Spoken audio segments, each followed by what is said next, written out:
Chapter 806. Luonan slept, but he didn't sleep peacefully. The heat on his body followed him like a shadow. Even though he was in a cabin with a suitable temperature, the heat did not subside. In addition, his mind was overly tense. He seemed to have woken up twice in the middle. He looked at the download progress in a daze, confirming that the link still existed, and that the progress bar was crawling at a tortoise speed. Only then did he fall asleep again. Oh, I think I went back to the tree hole once. In any case, the boundary between dream and reality had unknowingly dissolved in the end. A portion of his consciousness entered dormancy, but there was another portion that remained highly active. Or perhaps various brain regions took turns entering an excited state. Luonan gradually got used to this state. His consciousness went from being tangled and struggling at the beginning to becoming a matter of course. It extended and overflowed at will. There was no end to it. Luonan's soul strength was powerful. There were very few people who could match the depth and range of his senses. As long as he willed it, the entire earth and the cloud world would become his playground. Normally, under the control of reason, he would more or less have some misgivings. He needed to cultivate and research into configuration and other knowledge. He didn't have the leisure to let his mind wander. But right now he was half asleep and half awake. He just wanted to be comfortable and at ease. How could he care so much? For a time, Luonan's consciousness flowed without restraint. It suddenly went to the east. It suddenly went to the west. It suddenly went to the sea. It suddenly went to the clouds. With the support of the soul cloak constructed by the condensation ring, he could move unimpeded as long as there was water vapor. He could travel thousands of kilometers with a single thought. Moreover, his mind instructs, in a second, was definitely not limited to this material world. There were 10 billion people on Earth. No matter how they were spread out like stars on a chessboard, separated by the sea and the sky, Luonan could see that their self-awareness was like water droplets popping and popping. Together, they converged into a vast ocean of the mental world. It was boundless, and there were few separations. This was a more interesting place than the real world. The circumstances of every second were completely different from the last second. Luonan had operated in the mental sea more than once before. For example, he used the dream entering technique to construct a special dreamland. He guided and gathered information from all sides to form a psychic diagram. He obtained the miraculous effect of foresight. But this time, Luonan didn't possess a clear goal. He didn't even have clear cognition. He just endlessly wandered, expanding and contracting his consciousness. He was equivalent to a hairy child in a dream. He constantly moved his pillow and kicked his blanket to obtain a more comfortable position. His mental ocean was still too illusionary and unstable. It was like a misty maze where fluff was flying everywhere, but he lacked a blanket that could be gathered together. Luonan tossed and turned again and again, but he was unable to find that comfortable feeling no matter how hard he tried. He simply relied on himself. He spread out an enormous multidimensional spider web within the boundless and limitless void. Yes, he would obviously use the Wraith sign system at this time. Luonan spread out the spiderweb of the altar, and the Wraith sign resided in the center of the spiderweb. It was not the master, but it had become the mount of Luonan's consciousness. It climbed up and down within the spiderweb, entering and exiting the windows of everyone's hearts. It drew out the spider threads of desire, weaving an increasingly complex web. Desire was turbid and chaotic, and the corresponding consciousness was also chaotic and changeable. It did not possess any specific rules. Only when an external force deliberately guided it would it form a certain trend. This was not a time of war. Luonan's consciousness merely drifted according to its nature. Therefore, the spiderweb woven by the Wraith sign did not activate the altar frame rule of victory notification, defeat withers. It just slightly drew in the sea of consciousness, allowing it to form a rough shape. This made Luonan feel a bit more comfortable. Luonan really did feel quite a bit more comfortable. The sea of consciousness that was drawn in by the spiderweb was filled with cool water vapor that enveloped him. Hold on. How could the emotions of living beings endlessly rise and fall in agitation become cool? Luonan intuitively felt a bit awkward. The side of reason that was alternating shifts displayed its use in a timely manner. It captured the crucial point that he had overlooked all this time. It wasn't that this side was too cold. It was that the other side was too hot. Oh, the sun was very poisonous. Luonan turned his head, and it was also in this instant that his soul shone under the blazing sunlight. In the unfathomable abyss far away in the void, the brilliant sun was like an enormous demonic eye. It stared straight at him. Light and heat were highly condensed and refined violent forces. Even though it passed through layers upon layers of barriers of space and time, it still possessed the destructive radiation that could burn the soul and the heart. The wraith sign, who had appeared as a mount, was like thin ice under this brilliant and powerful light. It was like a faint shadow. It was hard for it to survive. It collapsed into a shapeless form, leaving Luonan alone. Oh, it's you. Why are you suddenly so lively? It seems like you've gotten quite a bit closer. Luonan was stupefied. He felt that this was quite absurd, so he laughed. The abyssal sun was silent. It just radiated boundless light and heat into Luonan's consciousness and desires, filling his soul with a unique restless power. Pfft, you're the one playing tricks behind the scenes. Luonan didn't quite understand the details of his perception. He just felt a bit bloated. This was most likely due to the swelling of his mental plane. It allowed him to easily toss aside all apprehensions and shackles. He was fearless as he faced the blazing sun directly. He didn't just confront it. He even wanted to trace it backwards and see where the foundation of this demonic sun lay. This thought stirred in Luonan's mind. Then, his mind really did trace the brilliant light. It extended all the way to the distant void. It was unbelievably smooth. Oh, he seemed to have forgotten something? In any case, Luonan had a feeling that he and the abyssal sun had formed some sort of resonance. This was a power of internal connection. It was like the gravitational pull of the material universe. It penetrated the endless walls of the void and acted upon each other. Why? Walala. Walala. A familiar sound lingered in the surroundings. This was a listening question, and it was also a free-point question. The image of the heavily chained crow appeared in the depths of Luonan's consciousness in the first instant. The chain seemed to be forged from some unknown metal. It was the origin of Luonan's extraordinary power. It was the initial construction of formatting theory. It was also the materialization of the concept of, my heart's a prison. It was this materialization of extraordinary power that created something out of nothing. It subdued the wraith sign with some sort of innate restraining power, giving Luonan the source of power to increase his power beyond the norm. And now, it transmitted this innate restraining power to the abyssal sun behind the layers of void. At least that was what it felt like. Also, Luonan himself had brought it over. His consciousness followed the extension of the heavily chained crow, rapidly approaching the abyssal sun. It felt like he was rapidly descending down a zip line. His speed grew faster and faster, and he could feel the blazing light and heat more vividly. At the same time, a rumbling sound reverberated in the vast and hazy void. It grew clearer and clearer, louder and louder, and grander and grander. It was absolutely not an effect that could be formed by a single chain. Luonan's consciousness was in a state of unconsciousness. It was quite difficult for him to deal with the changes in speed, temperature, sound intensity, and other levels of information. In the end, he even felt dizzy. His consciousness went blank for a moment. By the time he connected the chains of consciousness, he had already entered an inconceivable world. The reason why it was a world was because it was big. It was indescribably huge and deep. The most dazzling thing within was undoubtedly the abyssal sun. It rolled, expanded, and shrunk. It sprayed out a terrifying flow of fire from time to time, and it caused the undulating flow of fire to form countless demonic and malevolent figures in the outer region. They were like living creatures. However, such an existence was not the main body of this world. Luonan's consciousness only paused on the sun for a moment before it shifted uncontrollably. It turned to other areas that the light could not illuminate. This other area was truly vast and boundless. However, this area was filled with layer after layer of dark chains.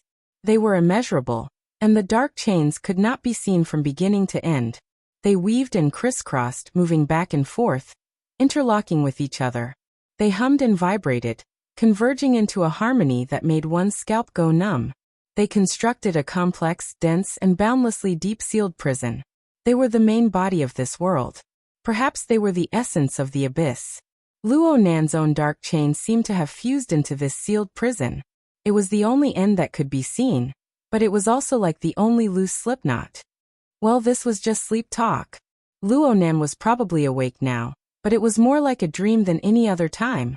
His consciousness merely wandered at the edge of the abyssal world. He was ignorant and shocked. Luo Nan had once viewed the core of his own format pyramid under Gym Master Xiu's guidance. He had also seen the unique image of the dark chains densely woven. It was somewhat similar to the current absolute chain prison. However, the difference in scale and complexity of the interweaving structure was like the difference between heaven and earth. There was practically no meaning in comparing them.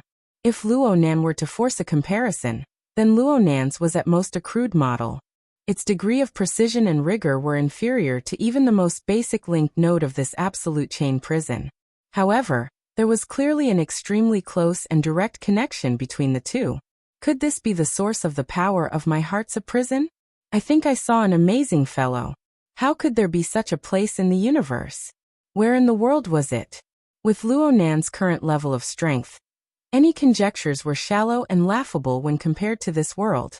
He was unwilling to engage in meaningless conjectures. His consciousness naturally extended outwards, attempting to copy down this grand, precise, and rigorous system for further research. Luo Nan's telepathic thoughts approached the depths of the abyssal sun wheel and the absolute chain prison. They grew clearer and clearer, allowing him to see more close-up scenes and understand more of the truth. There was no doubt that the sun wheel and the absolute prison were in constant conflict and confrontation. The absolute prison constructed from endless chains constructed the abyss, firmly imprisoning the sun wheel in its deepest depths. It compressed the space for its existence and weakened its life force. But during this process, every single chain endured a violent and blazing baptism of high temperatures. The detailed structure of the myriad chains was often shattered, and then recombined. The recombined structure was different from before. It was as if the sun wheel had melted and even remolded them. Luo Nan was practically engrossed in this cycle of conflict and reconstruction. This was because he saw the supreme and deep configuration thinking within, as well as the incomparably vivid demonstration of the material. Every time it exceeded his imagination, it was just right. It was truly miraculous. A subtle and abrupt incongruity was embedded in at an inopportune time. It was like a dim mark that appeared on the bright and clean surface of the jade porcelain. Simple, crude, rigid, dilapidated. Luo Nan came up with 7 or 8 similar adjectives in an instant. But the most direct noun that followed nearly choked him. It was a spaceship. A spaceship parked at the edge of the abyss world. It looked as if it could collapse at any moment. It looked quite familiar. This was the basic information Luo Nan grasped in a short amount of time. He wanted to capture even more details, but when his telepathic thoughts crossed a certain boundary, his eyes suddenly blurred. Emptiness and turbidity. Colorful light flew chaotically. There was also an enormous tension and repulsion that accompanied the chaos. It nearly burst the structure of his consciousness. What configuration demonstration? What docked spaceship? Everything was destroyed. The vague feeling of forgetfulness that had always been at the bottom of Luo Nan's heart was flipped over at this moment. It brought back memories that had settled at the bottom of his heart. It was the experience of looking directly at the abyssal sun will last time. It was the time when the light of polar domain was created in a few months. The terrifying storm that originated from the abyssal sun will crushed through the distant space-time. If it weren't for the sealing power of the dark chains dam, Luo Nan would have probably turned to ash within the raging flames of his emotions and desires. Even so, it was just a distant glance. Now he was actually this close. I'm greedy. Luo Nan suddenly came to a realization. Everything he saw just now was perhaps just a certain point in the abyss world. Perhaps the opposing forces had reached a balance, a seemingly calm illusion. Right now the illusion was shattered. The balance was broken. Everything entered a set state of violent distortion. Just how many details did he see just now? Just how much information was gushing out from those details in an explosive fashion. The magnificent scenery transformed into a dazzling and fatal shockwave in the blink of an eye. The structure of spacetime was like a tattered rag sheet. Countless layers of twists and turns folded over each other. This warped power was released to even further space, to even more dimensions. Luo Nan's probing telepathic thoughts immediately turned into a high-voltage circuit.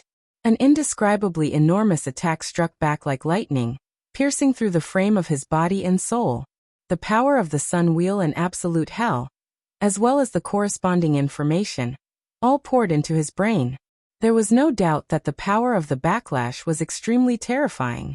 And this time, the dark chains were no longer insulated.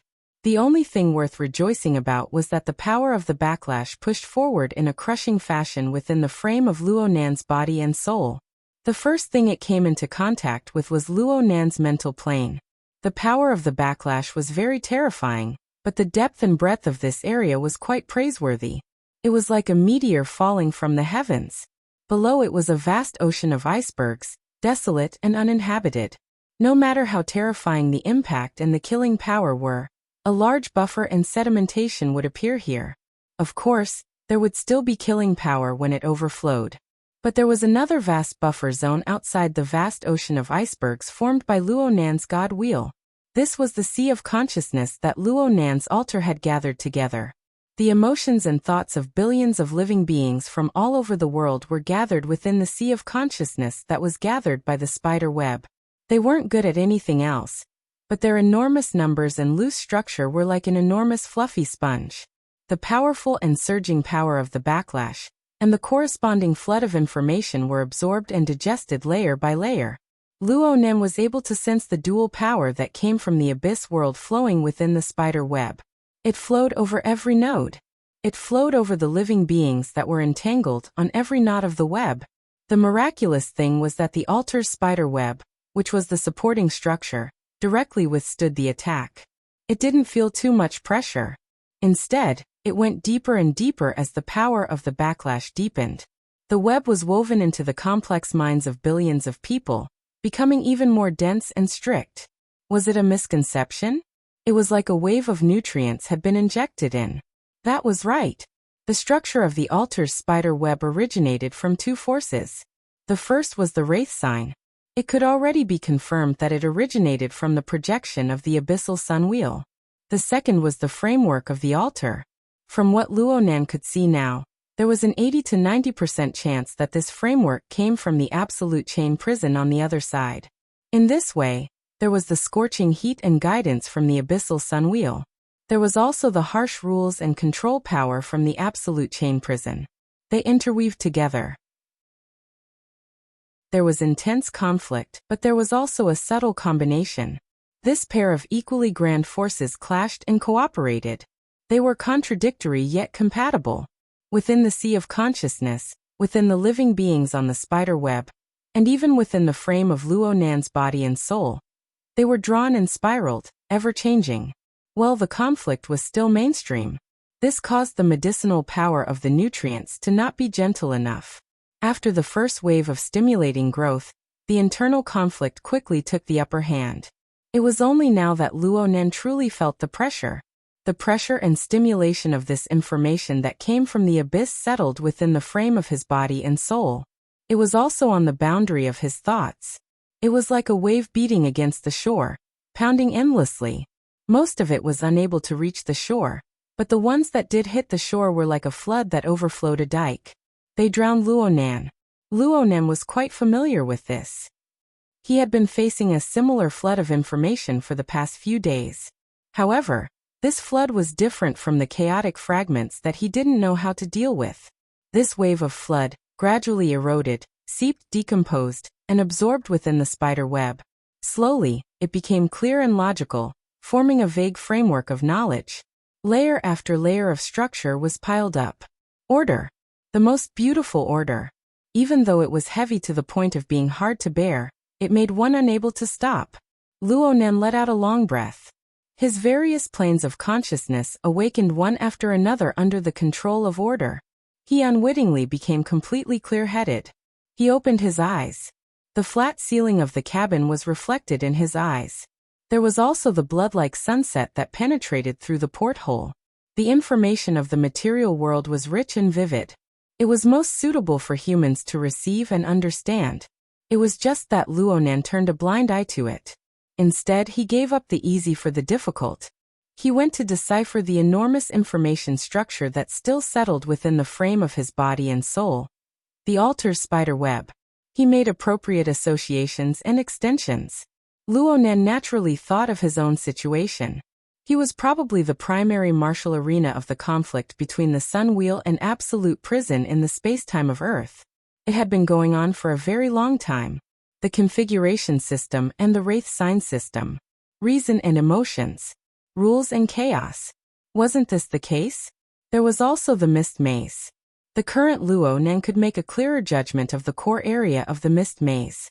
Conflict, distortion, coexistence. It was very similar. Needless to say, there was also the broken spaceship, which could prove it on another level. There could be a lot of spaceships, but it was almost identical to the outer space spaceship, one of the two major satellites in the virtual brain interface. It couldn't have been a damn coincidence, could it? Everything was linked together. The Abyss world was the source of everything. Once Luonan comprehended this, his understanding of the information of the Mist Maze naturally rose to a higher level. This was the essential reason why the spider web was able to digest and absorb the information. Oh, the altar's spider web structure itself seemed to be very suitable for a further understanding of the chaotic information of the Mist Maze. Machines and programs were unable to decipher information that was overflowing with contradictions and conflicts. But life with spiritual intelligence, especially humans, seemed to be naturally prepared for this information. Actually, the vast majority of people did not possess the qualities to analyze complex information. But within the altar spider web system, they were equivalent to lab rats. Luonan could observe the effects they received and make reverse deductions. From there, he could filter, precipitate, and wash out the most useful results. At this moment, Luonan's train of thought, which had always been unclear, became much clearer. Light flashed. Not good. There were far too many bursts of inspiration. He needed to memorize them all, and go back to experiment with them one by one. Luonan wanted to get up and take notes, but he was unable to get up when he exerted force. The muscles and tendons involved in exerting force seemed to have completely lost their elasticity. They were sluggish and powerless. He took a deep breath and forcefully increased his strength. Finally, he raised an arm and placed it in front of his eyes. The cuffs of his sleeves were already drenched in sweat. The exposed arm was actually swollen by a size compared to before. His fair skin was now crisscrossed with blue and purple. Some of the subcutaneous tissues had already been destroyed, oozing with blood. This feeling. It was like someone had beaten him up while he was asleep. And so Luonan knew that the progress in the direction of the Mist Maze was not something that could be obtained casually. The frame of body and soul, especially the skeletal side, had already walked a full circle around the edge of the cliff. Luonan just raised his arm like this. He was a bit stunned. He wasn't frightened by the miserable scene. Instead, he thought of something else. In the past, he felt that the information of the double helix left behind by his old man did not completely and clearly explain the essence of the structure of the Mist Maze. He felt that the research was incomplete because he lacked the strength and time. But with this, his train of thought suddenly took a huge turn. If he possessed the preconditions of the external neuron, the real actions of the signal link, and the cultivation foundation of formatting theory were present, it seemed that he was close enough according to his current design. No, it was clearly too close. Why did he suddenly have such a dream? From the first half of the dream that he vaguely remembered, he could obtain an explanation. He had received the radiation of the Abyss Sun Wheel for a long period of time. That was why he was drenched in sweat in the tree hole. He was restless and restless. His emotions were affected and interfered with. Also, the pulling power that came from the heavily chained crow was absolutely inseparable from the absolute chain prison, which was the opposite of the sun wheel. This was the gravity that came from the abyss world. Luonan had thought of every method possible to unearth the mysteries of the Mist Maze over the past few days. But he never expected that the more he analyzed, the closer he got to the abyss world. He also rapidly approached the taboo contained within. The truth was very beautiful, but one had to use one's life to decipher it.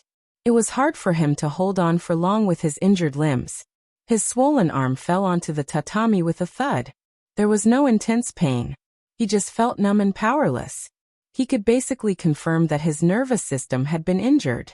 Due to the special nature of nerve cells, this was a very serious injury even for an ability user. It was even possible for him to become disabled.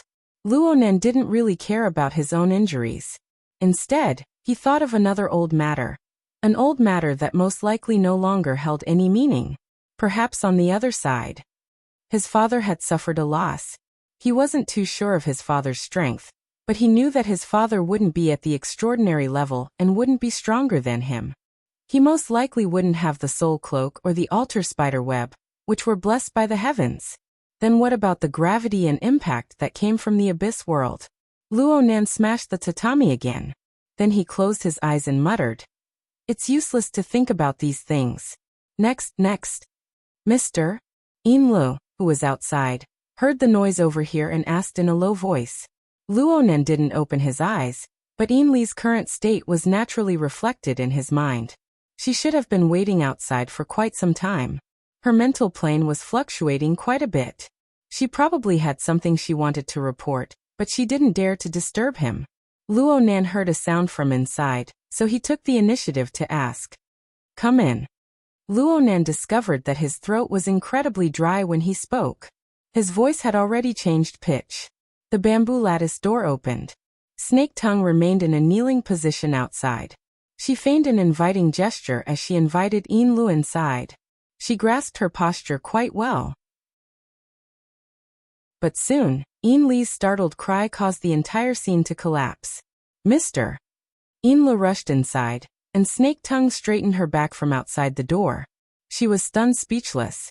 Luonan could roughly feel how bad his body's condition looked.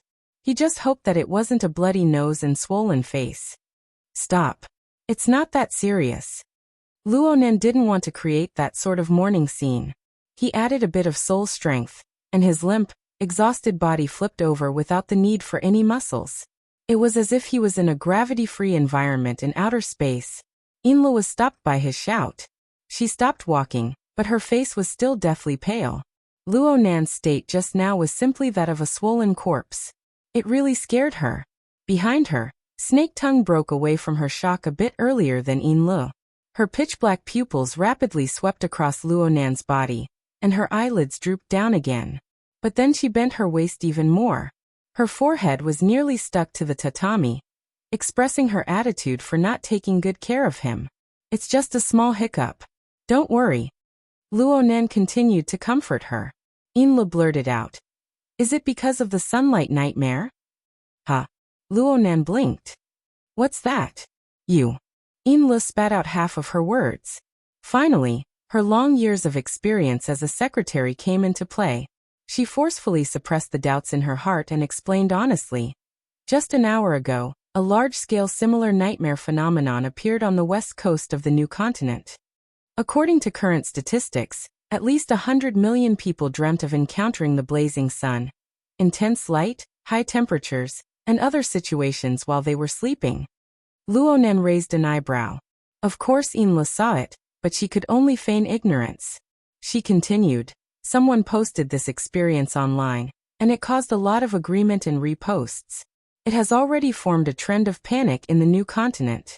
Since the incident has only been happening for a short period of time, the statistics are still ongoing. I'm afraid the number of people will rise by a large margin." Luonan asked, "Is it just the other side?" "No. From the looks of it, the west coast of the Pacific Ocean, and even the old continent are experiencing similar situations. It's only because of the time zone factor. It's daytime, and the number of people sleeping is few, so it hasn't formed a large-scale effect. This is especially true on the plane of the inner world. Many ability users have given feedback, and the influence is even more prominent in the circle of orders. It's said that some orders that worship the sun have already begun to prepare for sacrificial activities over at Ban City. Correspondingly, orders that worship the night, the moon, and other images have been impacted. I just heard that there have already been serious injuries caused by the backlash. I've also asked T-City. The Blood Soul Temple of the Abyss District hasn't been impacted, but the number of believers that have been affected isn't small. However, the feedback is quite positive. Perhaps it's because the laws and principles of my religion don't conflict with the image of this wheel. Luonan slowly moved his fingers and evaluated. It's a mess. Yes. Inla had previously suspected that the sunlight nightmare was highly related to Luonan. Now, she was even more suspicious. It was just that it had changed from a positive correlation to a negative correlation. In short, it was inextricably linked. Of course, she didn't dare to say it out loud. After she finished explaining the basic situation, she quietly listened to Luonan's opinion. The polar domain of the Abyss District hasn't been impacted. It's mainly concentrated on the plane of the mental sea, which is a level lower than the light of the polar domain. The same level and same source of power will also change. There was something Luonan didn't say.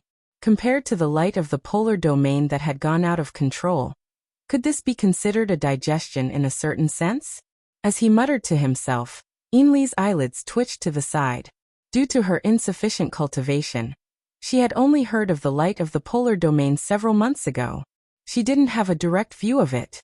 She only knew that it had caused an enormous shock in the upper echelons of the inner world. Mister, can't you cover this up a bit? It's a global influence. As for Xia City, forget it. The way things are right now, it's shameful no matter what. I'll just pretend I don't know about it. Luonan's body gradually felt better during this period of time. As a result, his body felt more and more uncomfortable. He had been sweating from the time he fell asleep to the time he woke up. His sweat soaked through all of his clothes. After he turned over, the half-wet clothes that hung on his body slid against the surface of his body. They were a bit sticky. He really couldn't bear it. I want to take a bath. Chapter 807.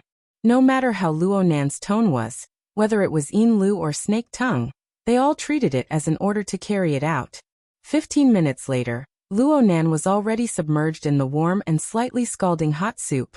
His back was leaning against the wooden wall of the pool, allowing the layers of heat to seep through the pores of his skin and flesh to permeate into his internal organs.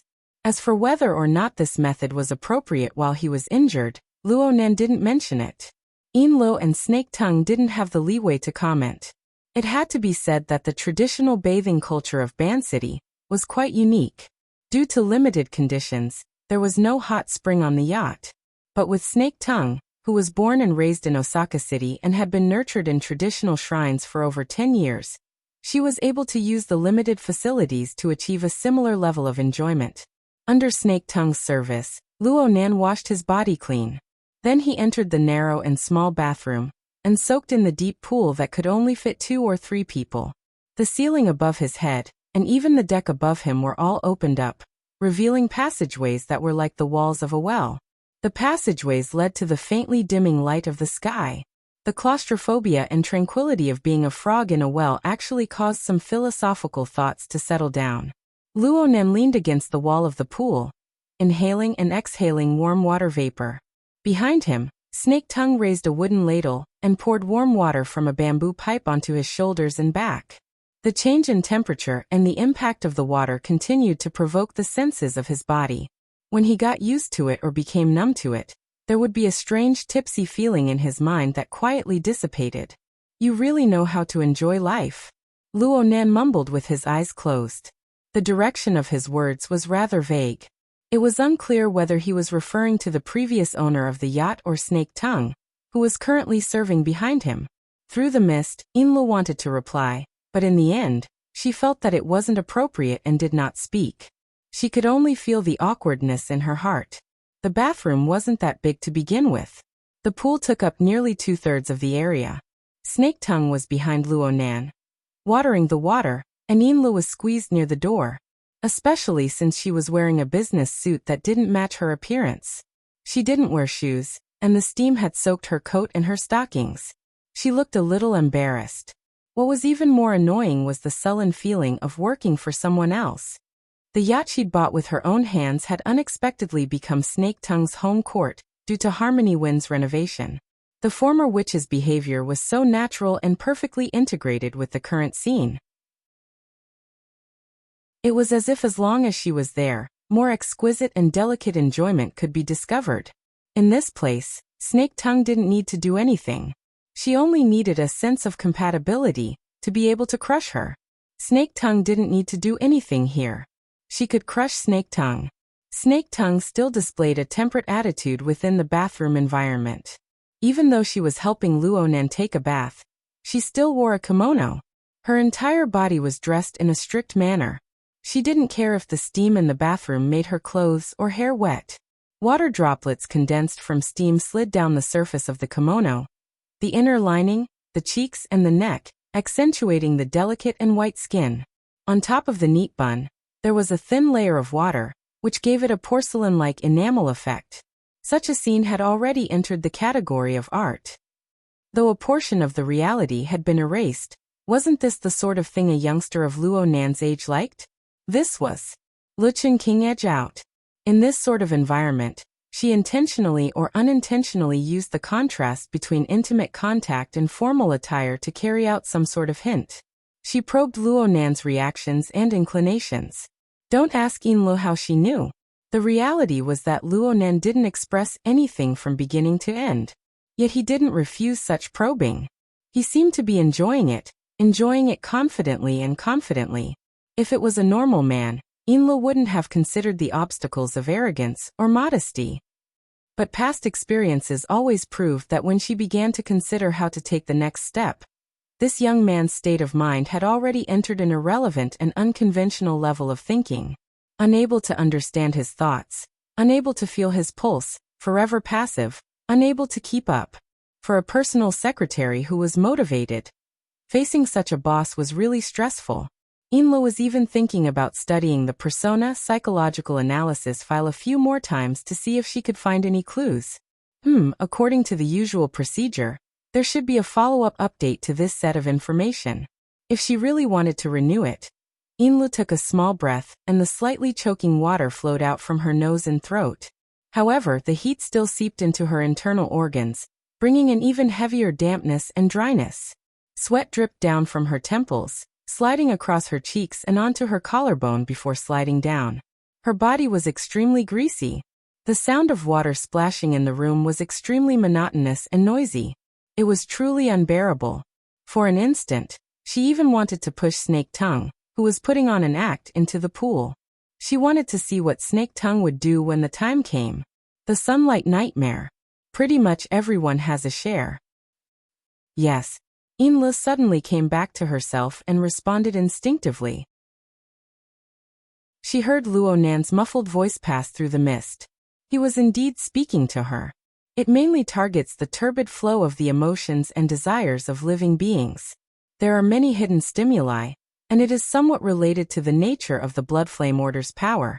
The abyssal region configuration isn't directly impacted, but the feedback from the masses will carry a bit, creating an indirect effect. Here it comes again. Inla didn't know what expression she should use to face him. Her long years as a secretary had given her sufficiently excellent instincts. She immediately took the opportunity to take 2 steps forward. She ignored the wet ground and knelt down close to Snake Tongue. She pressed her knees to the ground and lowered her head to listen carefully. Yes. Please guide me, mister. Snake Tongue thoughtfully stopped watering at this time. She knelt upright to the side and served Luonan, causing the bathroom to become much quieter. Luonan's voice was still muffled, and it mixed together with the slightly undulating sound of the water. The lowest level of the magma lake is now equivalent to adding something. It will gain quite a bit of benefit for a short period of time. You can use it.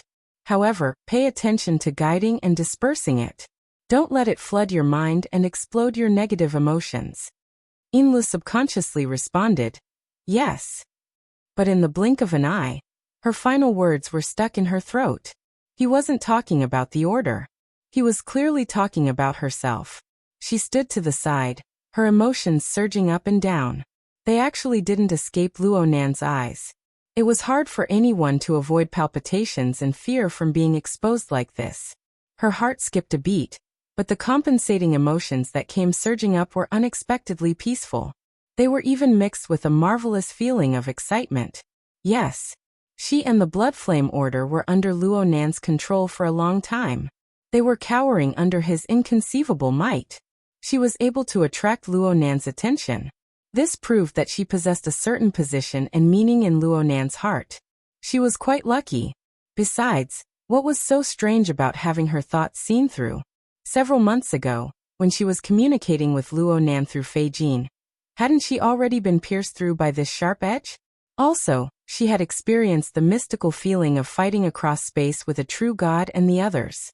Shouldn't the true meaning of God's understand be like this? Yin Li's other knee touched the ground. She allowed the overflowing pool water to seep into her stockings. She lowered her head deeply. I understand what you mean, sir. I will immediately go and make arrangements for T-City. Her voice was cut off again. This was because there was only a distance of half an arm between Yin Lu and Luo Nan. She could clearly feel the warmth of Luo Nan's body. She could hear his calm and drawn-out breathing. She could also hear his words that were close to a whisper. The power of chaos is still power. It's a waste to directly offset it. It's very economical to use certain rules to restrain and utilize it. It's very economical. The Bloodflame Order has already walked this path, but Mrs. Halder has walked even further. Since you have a foundation, you should use it. Think more and ponder more. Inlu didn't quite understand. She could only respond with another yes. She prepared to ask Mrs. Halder for guidance later. Also, this place is a bit closer to Point B. Let's drive there. Sir, you want to go to the island? Inlu had already begun to adapt to Luo Nan's leaping thoughts. She quickly reacted. The so-called Point B was none other than Claw Island, the shooting range where Luo Nan practiced his exoskeleton control a few days ago. She was a bit hesitant. Sir, your current body. Just prepare a wheelchair. It's fine if you don't have one. Yes. The boss made a decision. Agreeing to it first was definitely the right thing to do. Then she heard Luo Nan continue to list out his request. I need around half a ton of consumables. Inlu quickly did some mental calculations and responded. The island has enough in stock. However, I'll still need to transfer some to be absolutely safe. Luo Nan didn't say anything else. Inlu received the order, and her entire being was brimming with energy. She was no longer entangled in trivial matters. She quickly got up and left the bathroom. Right now, only Luo Nan and Snake Tongue were left in the bathroom. Snake Tongue adjusted her kneeling posture.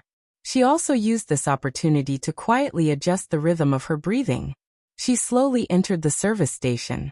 This time, she was prepared to do something different. She heard Luo Nan murmur at this time. Just a bit more. There's also you. Snake Tongue. Snake Tongue originally wanted to maintain the persona of a person of few words, but now that she was called out, she could only respond in a low voice. Your Excellency? Who knew that Luo Nan wouldn't speak again? Snake Tongue couldn't check his pulse, but she had to speak no matter what at this time. Your Excellency, do you want me to give you a massage? Luo Nan still didn't speak. His eyes were still closed, but his chest rose and fell slightly. It seemed that he had fallen asleep amidst the dense steam. Snake Tongue could only assume that he had agreed. She dipped her hand into the pool of soup for a while, then stuck close to the surface of the water. She slowly moved up from Luo Nan's chest and ribs, using the warmth of her palm and fingers on his body. Right now, Luo Nan's skin was dark red from being soaked in the pool of soup. However, what was even more eye-catching were the crisscross bruises of green and purple. These were just the surface. There were some areas where Snake Tongue's fingertips streaked across. What should have been the taut skin of a young man was soft and collapsed. It was as if the skin had completely lost its elasticity. And so, Snake Tongue knew that Luo Nan's inexplicable injuries were far more serious than what was visible to the naked eye. Did he fight a great enemy through the air? Did something go wrong with his cultivation? Or did he delay the eruption of internal injuries from his battle with Gong Qi? A few speculations flashed through her mind. The rhythm of Snake Tongue's massage wasn't affected in the slightest. Only her fingertips became sharper. They alternated between the intact and the damaged body. She didn't need to deliberately mull over it. The knowledge accumulated from her many years of cultivation formed a rather precise image of the human body in her mind. Where it was tough and where it was weak, she could see it with a single glance. Chapter 808. Luonen really did seem to have fallen asleep. His breathing grew longer and longer. Snake Tongue slightly straightened her waist, letting the back of Luonan's head rest against her chest. Her fingers moved to Luonan's temples, gently rubbing them. From Snake Tongue's perspective, the sleeping Luonan completely exposed the face of a young man. The slight swelling caused by his injuries dispelled the only sense of seriousness that came from his habitual frown. Such a young man was 16 or 17 years old. He hadn't even passed puberty, but he was already one of the strongest people in the world. He possessed the mighty power of a god, and he firmly grasped her fate of life and death. But right now this young man's mind was hazy. He had hidden injuries all over. It seemed that all she needed to do was exert a bit of force with her 2 fingers. Some restless flames were instantly frozen by ice-cold reason. But Snake Tongue's fingers still showed some stiffness. Even in the hot and humid bathroom, cold air seeped out of her fingertips. Luonan's eyelids trembled slightly at this time. Then he slowly opened his eyes, but his gaze was unfocused. It was as if he was cast into an unknown dimension. Snake Tongue's rubbing movements were nearly frozen to death. Her long years of acting had tempered her top-notch acting skills, as well as her powerful control and expressive ability. This helped her maintain her current persona of a perfect servant, allowing everything to continue according to normal logic. Snake Tongue was confident in her acting skills. She could vividly play any role in the world, and she could play the perfect version of herself. The problem was that even the world's top acting skills were unable to control the thoughts that flashed through one's mind. Unfortunately, the person in her embrace possessed the divine power to point directly at one's heart. A second later, or perhaps longer, Luonan's voice rang out. Your talent in cultivation is better than Yin Li's. You're better than many people. Much better. I already knew this back at Ocean Sky Cloud City. Snake Tongue's rubbing movements finally froze. She held her breath. I just had a concept regarding coupling. I recklessly experimented with it, and you were able to sort out a logical outline. You're truly amazing. Luonan was undoubtedly reminiscing. He was reminiscing about his first encounter with Snake Tongue several months ago in Xia City. Snake Tongue didn't know why, but this was absolutely not what she wanted. The problem was that she couldn't even control her own thoughts, let alone block Luonan's thoughts. Back then, you didn't call me Lord. You called me, what? Lord Luo. There were a million things in Snake Tongue's heart that she didn't want to say, but in the end, she could only obediently spit out the answer. Her voice was unprecedentedly hoarse. Luonan was still leaning in her embrace. His eyes were unfocused, and his murmur sounded like he was talking in his sleep. But when it fell into Snake Tongue's mind, it was like thunder rolling from the depths of the clouds. So we started off as enemies. You, puppeteer, and that tank destroyed gear, destroyed the legacy of my mother's designs. And I threw you into the cloud world. There, you were enslaved by Gong Qi, and you slowly tasted the taste of weakness and death. Snake Tongue's body began to tremble uncontrollably. At the same time, an unfathomable fear expanded in his body. It was like the surging clouds in the world of clouds. It carried a blood-colored poisonous light as it corroded his internal organs, limbs, and bones. No, she didn't want to go back to that state. Never. But what could she do? As a newly attached believer, or rather, a captive, what should she do? What could she do? All external decorations were meaningless. The more perfect the acting, the weaker the heart. Luonan's whisper continued to linger beside her ear. You're very chaotic. A terrible starting point. A terrible process. And a seemingly acceptable result. Yet it's still an extremely terrible result. You've survived, but you didn't survive in the way you wanted. You're unyielding. You must be very unwilling. Right now, it was impossible for Snake Tongue to maintain her current posture. She used all of her strength to maintain the rhythm of her movements. She carefully leaned Luo Nan's body against the edge of the pool, and she broke away from him. She retreated, then she knelt on the ground. Her forehead made contact with the wet floor. She didn't open her mouth again because it would be wrong no matter what she said. She could only use this method to display her own humbleness and submission. Luo Nan's murmur continued to enter her ears amidst the hot and humid steam. It seemed that he was a bit tired from speaking, and his voice became even weaker and more vague. Your method is superior to Yin Li's. Etiquette is an external order. It can restrain emotions, but it doesn't go as far as to greatly neutralize the true strength in the heart. There has always been a flame burning in the bottom of your heart. The stricter the etiquette, the more intense the flame. This is very good. There was an instant when Snake Tongue's entire body went numb from top to bottom. It was as if she had lost all perception of her body. Only the heat and burn that burst forth from her chest was so clear and real. It was also at this moment that Snake Tongue tasted the flavor within. It was fear. It was resentment. It was hatred. It was restlessness. It was unwillingness. It was everything she was unable to dispel in this lowly situation. It accumulated and coiled to the point of smoldering poisonous flames. It was like the burning coal seams underground or the roaring magma. It smelted her soul, causing it to transform into an appearance that she herself was unable to distinguish. But the important point was that such a warped and blazing soul gushed out a power that even Snake Tongue herself was unable to control. Yet it was grasped by a peerlessly powerful hand from outside, stroking and toying with. A deep despair covered her nose and mouth, suffocating her. Luo Nan's voice dispersed amidst the steam. There were practically no fluctuations in his tone. He spoke in a flat and straightforward manner, describing the facts. You are polite, temperate, and obedient. You use etiquette to regulate and sublimate them. You are close to pious. The word pious is very good. This form is also very good. However, your self-awareness isn't clear enough. You said it yourself. The orders here in Ban City all know what the god they worship is. Therefore, there isn't much piousness to speak of. I've also read a few similar books and articles. As long as a god is worshipped, the distance between the two sides must be pulled apart. It's best if the believers are ignorant. Piety is an unequal mental state. In this era, especially the ability users of this era, being able to be pious to certain concepts, certain abstract supernatural powers is already the limit. It's too hard for them to treat the god by their side like this.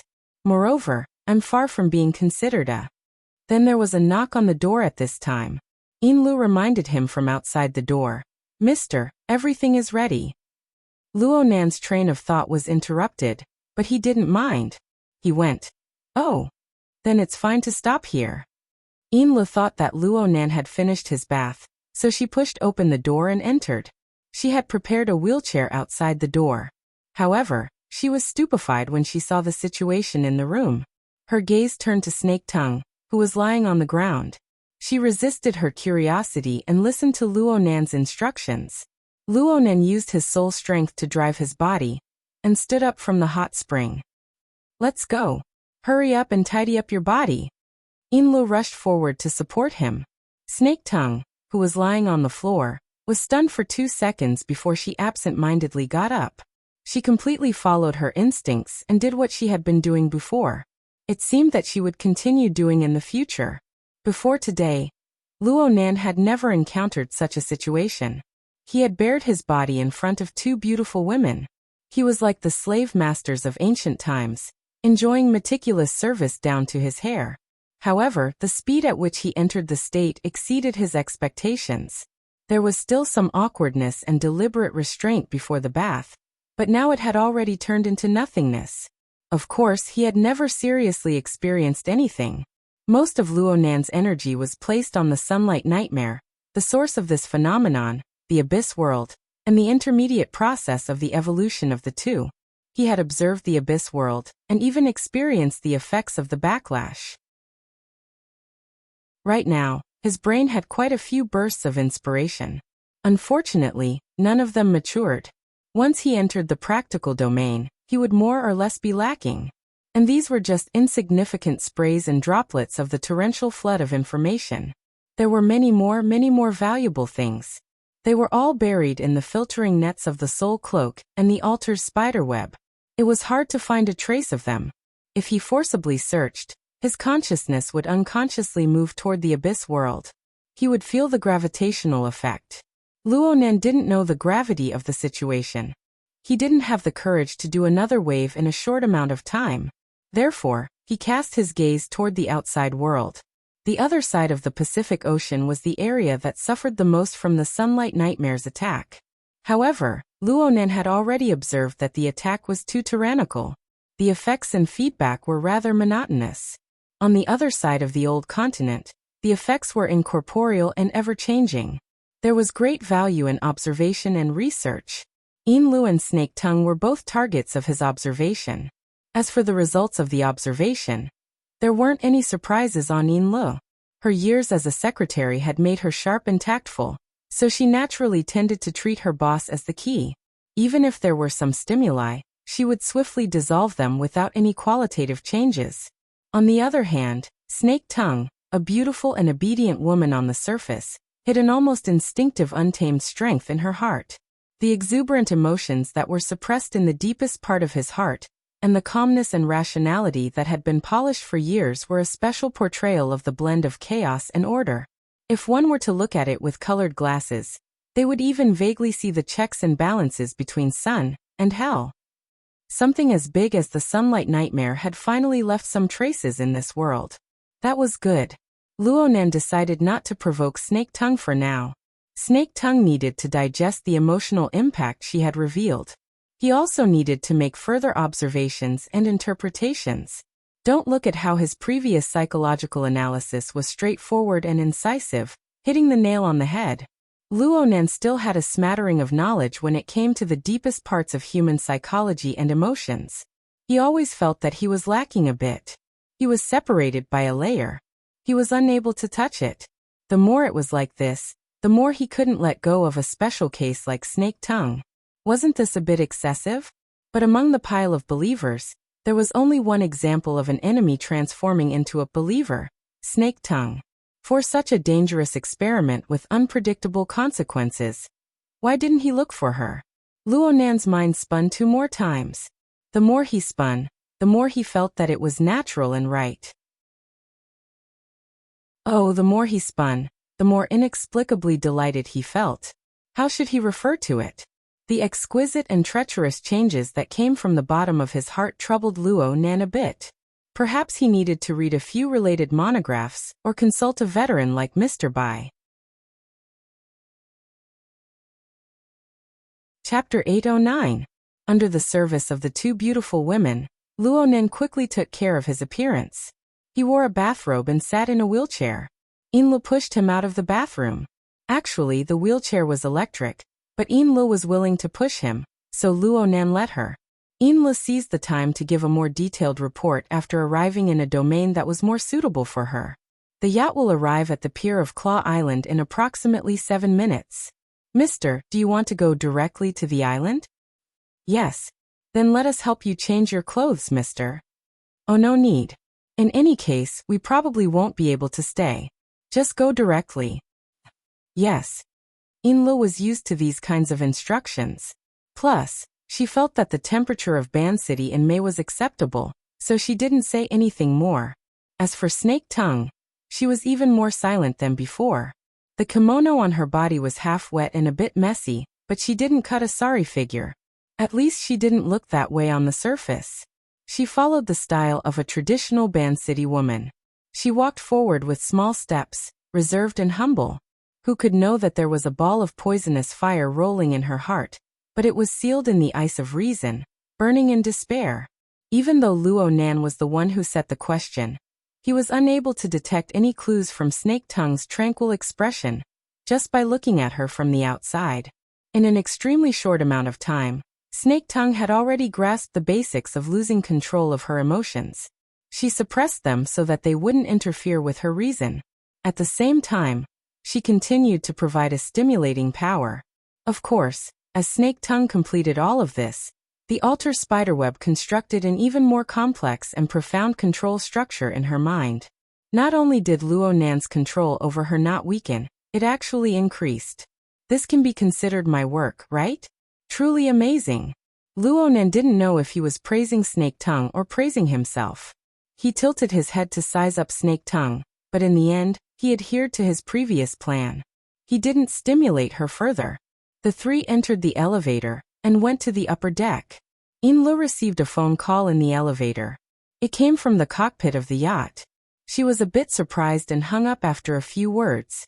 She leaned over and reported to Luo Nan. Mister, there are surveillance planes operating in the airspace surrounding Claw Island. They belong to the Coastal Defense Forces of Ban City. They just asked for the identification number of our yacht. It seems that they are carrying out a search mission. They also informed us that if necessary, they will board the ship for inspection. Please cooperate. Coastal Defense? Luo Nan scanned the area with his telepathic thoughts, and he more or less understood the surrounding environment. It was already late at night in Ban City. There were many clouds and stars, and the surface of the lake was dark and gloomy. It was relatively quiet. Within a radius of 10 kilometers apart from the low hum of the yacht's motor, there were only two unnatural noises: a cruising aircraft 700 meters above the side, and a small submarine 50 meters below the surface of the lake, 7 kilometers away in a straight line. If one were to expand the scope a bit, there would be approximately 100 or so people in the northern mountain lake region. They were all military personnel armed with real guns and ammunition. They were equipped with 2 units of deep blue walkers, and they were seething with murderous intent. It has nothing to do with us. Luo Nan didn't discover any experts among the military personnel. He didn't discover any targeted hostility. Finding trouble with him with this kind of equipment was simply a joke. It would be too exaggerated to say that this was a probe. Inla thought so too. Maybe they're searching for fugitives. The northwest of Beishan Lake was also considered a wilderness area. There were mountains everywhere, and the terrain and people were equally complicated. In this case, it was normal for the military to intervene without the Metropolitan Police Department's permission. They can indeed board the ship for inspection. It's an official act, so it's hard for us to refuse. But it's nothing. I personally entered the country normally. Snake Tongue's identity can withstand inspection. The yacht's procedures are complete. We signed a temporary lease agreement with the Explorer Society of Ban City over at Claw Island. As for you, sir, even if you were to stand in front of them, they might not be able to discover you. What was up with Yin Li's confidence? Was she trying to flatter him? Luo Nan was amused by her. Yin Li took the opportunity to suggest, Sir, we can block most reconnaissance methods on the ship. But if we board the island now, we will be exposed to the enemy's surveillance. Shouldn't we wait a bit? Wait. Luo Nan frowned. He wasn't willing to disrupt his plans, but then again, the entire day of competing with the Abyss world seemed to be outside of his plans. Your Excellency can also help the military speed up their progress. Snake Tongue spoke unhurriedly. She lowered her eyes and brows when Luo Nan shifted his gaze over. It seemed that the words just now had nothing to do with her. Snake Tongue's current mental state was very subtle. It seemed that she had broken through something, but she was obediently restrained. Luo Nan's interest in this aspect far exceeded that of the military's search and capture operation. Oh, Snake Tongue's suggestion was indeed clever. If it really was an extremely vicious criminal, Luo Nan didn't mind helping the military out. Everyone would disperse sooner, and their hearts would be clean. Luo Nan's mind had already circled North Mountain Lake 80 to 100 times as he thought this. However, the latest news traveled a bit faster than his thoughts. Yin Lu received the latest news. It was hard for her to conceal her bewilderment. Sir, the military has informed us that they are no longer boarding the ship for inspection. It seems that the mission has ended. They've already withdrawn. Luo Nan asked curiously. Did they catch the criminal? Luo Nan's curiosity was piqued during the time Yin Lu was stuck. His mental senses had already covered the entirety of Ban City, and he had increased his resolution by a large margin. His perceptual strength was like an enormous fishing net being cast down at this moment. It was spread out like a cloud of smoke, and when it was drawn in, it grabbed an ocean's worth of information. The information covered multiple dimensions of the mental and material planes. The amount of information he received in an instant was enormous. But compared to the trillions of fragments in the mist labyrinth, the flow of information originating from the real world and the rules of society was simply smooth and orderly. He swallowed it in a single gulp, and it was digested in the blink of an eye. Cough, this was an exaggerated description. Luonan wasn't stupid enough to search and analyze item by item. He just grabbed a high-resolution comparison photo of the beginning of the term and the end of the term. After a slight comparison, there was a clear difference between chaos and order. 10 seconds ago, a fire, 2 to 3 violent crimes, 5 car accidents, over 100 quarrels, nearly 1,000 noises, and several tens of thousands of drunkards had occurred in the surroundings of Ban City. There were no abnormalities in all of this. The residual energy that caused injuries and death was scattered all over the coast. There was a location on the northern shore of North Mountain Lake, and a dozen locations deep in the mountains. Among them, there were 3 locations that involved military weaponry. There were 2 locations on the coast, and there was one on the northern shore. This was probably the result of the military's efforts.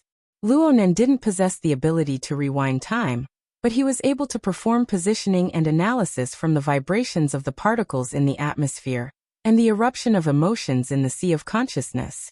The amount of information involved in such a method was quite astonishing. But Luonan wanted to say that any information that could be organized and explained wasn't a problem at all. Luonan's interest was piqued, and he thoroughly understood the situation. Yinlu wasn't idle either. She made a few phone calls and obtained an answer. She hesitated for a moment before moving closer to Luonan. "Mister, I've obtained information from another channel. The military's operation is public. It said that they were hunting down an important figure of an illegal order. The operation has already ended. There's an illegal order in Ban City." Luonan couldn't help but chuckle twice. He spoke of the results of his observations in passing. 2 are dead, and 1 is captured. Yinlu did her best to maintain a matter-of-fact attitude. She didn't want to be so useless. But after digging out the follow-up information, she really didn't feel good in her heart. According to the military's report, that illegal order is the Soul Order. Soul Order? Luonan felt that the name sounded familiar, but he didn't react in time. It wasn't until he sensed Yin Li's awkward mood that he suddenly realized something. The Soul Order. The one that killed Black Wolf. Yes. Yinlu couldn't say anything more. This was because she was one of the cold spectators when Black Wolf was killed. Luonan never had any formal contact with the Soul Order, but they had bad intentions towards him. Last year, not long after Luonan rose to prominence due to the cage theory, this order secretly executed a scheme. They used the doctrine of the immortal soul to send out a character called Fantasy Fire to lure and kill Black Wolf, a member of the Xia City branch's operations team. Fantasy Fire used a bizarre possession technique to occupy Black Wolf's body. They attempted to break into Luonan's circle of friends and conspire against him. Their methods were extremely covert. The Xia City branch, including Luonan, were all kept in the dark. However, perhaps there was a need for cooperation.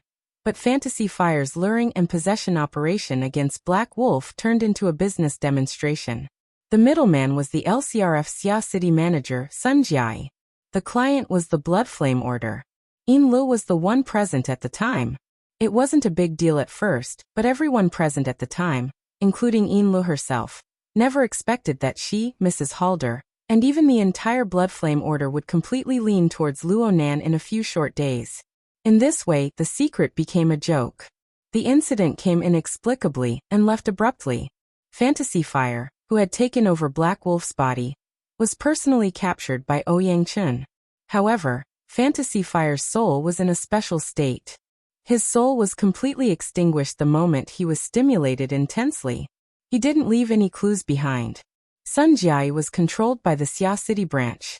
She confessed to this matter without reservation, but she didn't reveal any valuable information to the Soul Order. She was only a middleman, and her identity was special. The LCRF and headquarters exerted quite a bit of pressure on her. She was currently under surveillance, and there was no further news for the time being. The Soul Order's conspiracy came to a screeching halt in Xia City. The Xia City branch informed the various powers of the inner world of the Soul Order's information and methods. It would have been better if they hadn't informed the Soul Order. Once the news got out, all sides made a summary and analysis, and the situation suddenly escalated.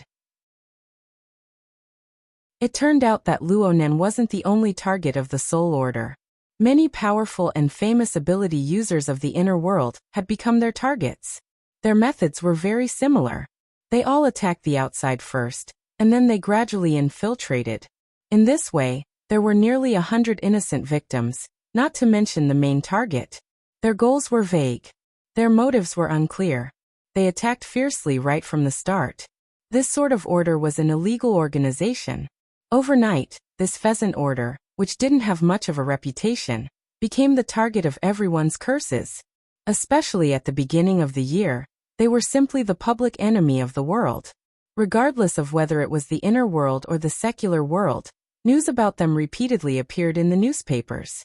Luonan paid attention to them for a few days at first, but later, he threw himself wholeheartedly into the study and research of configuration. He pondered over how to kill Gongqi with a single thought, and he soon became desensitized. He was quite surprised when he heard the news today. They haven't been exterminated yet? The military has taken over handling it. I think that there are very few ability users left. Perhaps they're the remnants. Forget it. I don't care about them. Luonan had no interest in delving into the matters that had already been determined. The yacht was already docked at Claw Island's pier. He had more pressing matters to attend to. Chapter 810. Luonan refused Yinluo and Snake Tongue's wishes to accompany him. He ascended the island by himself. The electric wheelchair traveled on the barren, flat, and hardened road. Soon he arrived at the storage warehouse that he needed for his daily practice. Here, aside from the exoskeleton armor parts that could be replaced at any time, there were the military's energy bars, nutritional fluids, and some compound powders. They were arranged neatly in different storage bins, ready to be used at any time. Next to the storage warehouse was the Field Energy Center on Claw Island. This layout did not conform to safety regulations, but it met Luonan's actual needs.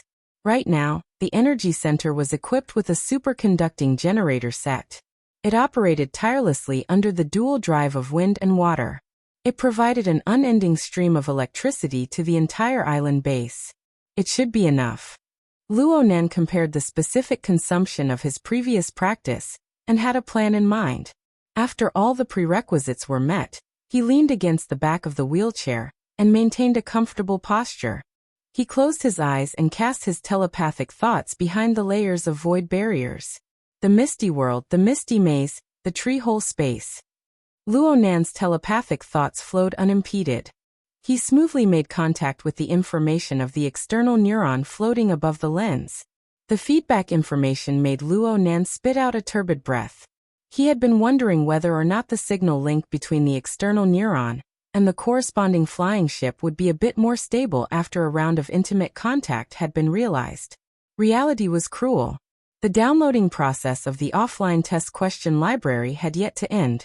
The careful inspection of the interface information had even been interrupted for a considerable amount of time. And this phase was precisely when the backlash of the Abyss world erupted.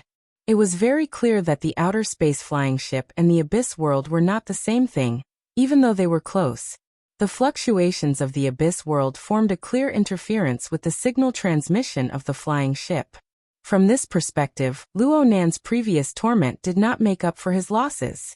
He just gained an additional analytical train of thought in name, and it was the type of logic that was fragmented. Also, when Luonan recalled the scene of the flying ship in his half-dream and half-awake state, he could not help but be a bit worried. It seemed that the artificially created object was about to reach its limit, and it had been suspended in the zone of limits for a long time. How long could it persist? He was unable to guess. He could only think like this. If it stayed there for a dozen years, a few decades, then it shouldn't be hard to persist for a period of time. Right? Luo Nan was destined to be unable to obtain an answer. He could only sigh and use his telepathic thoughts to turn the external neuron into a wisp of electricity. It penetrated the void barrier and returned to his brain. With the additional layers of space barriers, the signal link was disgracefully cut off. The download progress was interrupted, and it seemed to be rewound. Luo Nan had no choice. There was nothing he could do. Luo Nan adjusted his body with difficulty. The bathrobe on his body scraped against the armrest of his wheelchair, causing it to come off a bit, revealing his chest and abdomen. It was right between his chest and abdomen. It was hard to see with the naked eye, but if one touched it, one could feel a rather strange deformed area. His skin was slightly protruding, and it did not have the feeling of his sternum and muscles. It was more like a tumor that had been embedded in it. This was the night-grade basic colonization biochemical reactor that had been implanted. In the past, the reaction furnace had only provided external cellular tissues for use in the electromagnetic muscle membrane structure. But at this moment, when Luo Nan's muscles and bones were hurting, a new and classic value was manifested. There was a light explosion. The simple electric discharge device installed at the corner of the warehouse blossomed with dazzling blue electric flames. It was as if it pierced through the air and went straight for Luo Nan. In fact, the external neuron had come into play at the right time. It became the most stable and efficient power transmission line. An unending stream of electricity was transmitted over. The electricity was transformed by an electromagnetic configuration to drive the operation of the biochemical reactor. Under the stimulation of energy, Luo Nan's multipotent stem cells, which had been sealed in the incubation chamber of the furnace for a long time, began to differentiate and proliferate. They quickly formed the various tissues and cells needed by Luo Nan's wounded body. At the same time, the biochemical reactor extended out countless tentacles. They touched every area of Luo Nan's wounded body at practically the same time. They followed the long-coupled rules of the body and soul framework of the body gear and the God gear to repair the subcutaneous tissues and various internal organs. In the end, they even directly reconstructed a main artery. Under the impact of the backlash, a nearly necrotic spinal nerve completely replaced the damaged nerve cells. The replacement waste was not wasted at all. It was directly absorbed into the biochemical reactor to be processed and reused. During this time, Luo Nan constantly extracted consumables from various storage boxes. He extracted various nutrients needed for the growth of human tissues from within. Actually, different elements required different processing and absorption methods. The formulas and processing techniques were all very particular. Unfortunately, there were no finished products on Earth. Luo Nan did not have the ability to perform fine processing for the time being. He could only make do with what he had. He did not care about wasting anything. And so, a top-notch neurosurgery operation was carried out silently under the clumsy logistical support. The entire process was complex and smooth. It was as if an experienced and highly skilled medical team or engineering team was stationed within Luo Nan's body. Cutting-edge equipment. It's really infuriating. When Luo Nan opened his eyes once more, his body could be considered to be brand new. What the biochemical reactor did in a short few minutes had already formed a crushing suppression of Earth's technology. He could not help but think of an opponent of the same level. One had a biochemical reactor implanted within his body, while the other didn't. At the very least, there would be a difference of heaven and earth in their ability to continue fighting. They were not on the same level at all. Should I rejoice that the spaceship plunged into the abyss world and not someplace on Earth? Humph. There's also leeway.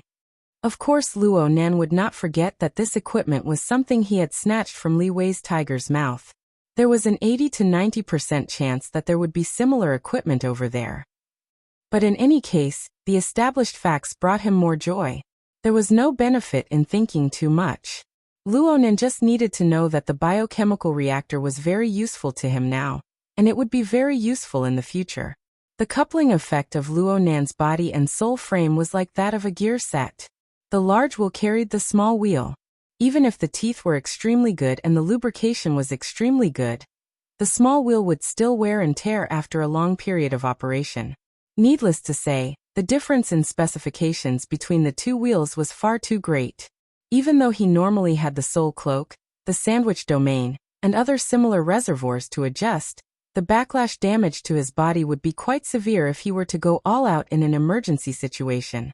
Now that he had the biochemical reactor, some of his internal injuries could be repaired in a timely manner.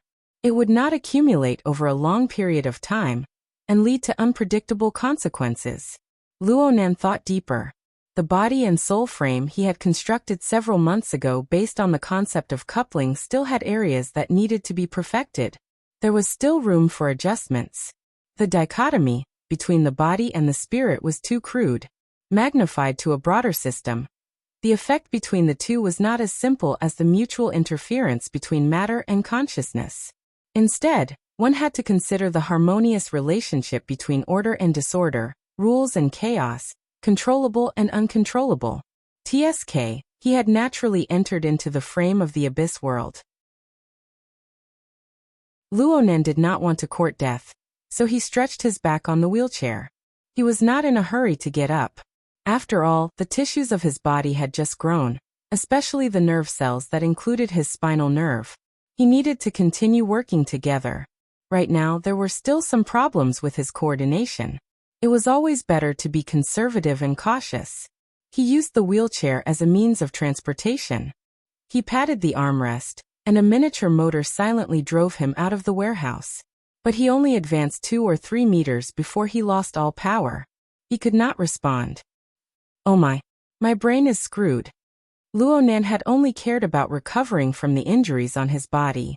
He had forgotten about the powerful electromagnetic field controlled by the electromagnetic configuration. It was directly harmful to electronic products. The precise spare parts in the warehouse were all protected by sealed anti-magnetic cases. He could ignore them. The electric wheelchair beneath his buttocks was in big trouble. The battery, wiring, and chip were a complete mess. Even if Luonan was a professional and had the external neuron in his hands, he would not be able to save it in a short time. In the end, it still needed to be driven by human power. Luonan curled his lips. He used the strength of his soul to add power to the wheelchair. The wheelchair under him started up once more, and he smoothly exited the warehouse, heading toward the dock. The wheelchair stopped once more after advancing 20 to 30 meters. This time it was not a problem of power. Luonan stopped in the spacious and barren open space. He frowned. Old Kong breathed in small mouthfuls. His lips were trembling due to the excessive pressure. He choked on the rust-smelling blood and engine oil, blocking his throat and causing him to suffocate. Fortunately, the life support system switched over in time, entering a low energy consumption state. His vision dimmed, and all the images switched to display data. Only the secret passageway under Claw Island was clear. He did not exert any force with his body. The fish skin wrapped around his body relied on its special structure to borrow the power of the water flow to gradually approach the target point. His consciousness grew more and more fuzzy. He was trapped in a rusty shell, and the driving force he should have lost rapidly. Without the amplification of the shelter, it was too strenuous for him to move the fish skin outside by relying on his own strength. But if he did not strictly follow the emergency handling regulations and reset his soul frequency band at regular intervals, he would have been a step ahead in escaping from the shelter. Perhaps he would have been caught in one fell swoop like the others. The enemy was breaking the soul frequency band faster and faster. The old-fashioned shelter had already become the root of disaster. It was completely exposed under the enemy's eyes.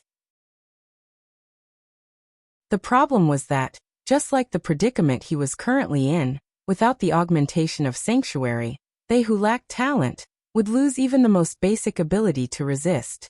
That demon clearly had a terrifying and overwhelming advantage, but he still infiltrated layer by layer, toying with them in the palm of his hand. How could there be such a person in this world? No, he did not belong to this world. Old Kang's consciousness grew more and more chaotic. Blood seeped out of his 5 senses, 7 orifices and pores. He twitched like an electric shock. A serious disorder had already appeared between the original human system and the modified system. Their functions and structures began to intersect and reject each other. Perhaps he was going to die. He was definitely going to die. But he had yet to rise from the well. As an old miner, he still needed to dig a few more meters. It was not because of the cold mechanical supervisor, nor was it because of the high radiation rare mineral resources. It was all for the soul, for the complete soul. At the same time that his consciousness became clear, a parameter changed on the life support system interface. There was no other notification. The fish skin and Old Kang's inner layer were in full contact, and he felt a strong corrosive burning sensation. Chapter 8:11. The stickiness of the inner layer of the fish skin increased rapidly. At first, it only stuck to the flesh and blood of the wound, but soon the inner layer of the fish skin, which was derived from the living tissues of the mutants, had a strong reaction with his body. The two fused further until it was difficult for them to interact. Old Kang seemed to have heard some kind of high-frequency roar that was full of bloody and violent emotions. Soon he was also influenced by this emotion. In a trance, the distance between them was blurred.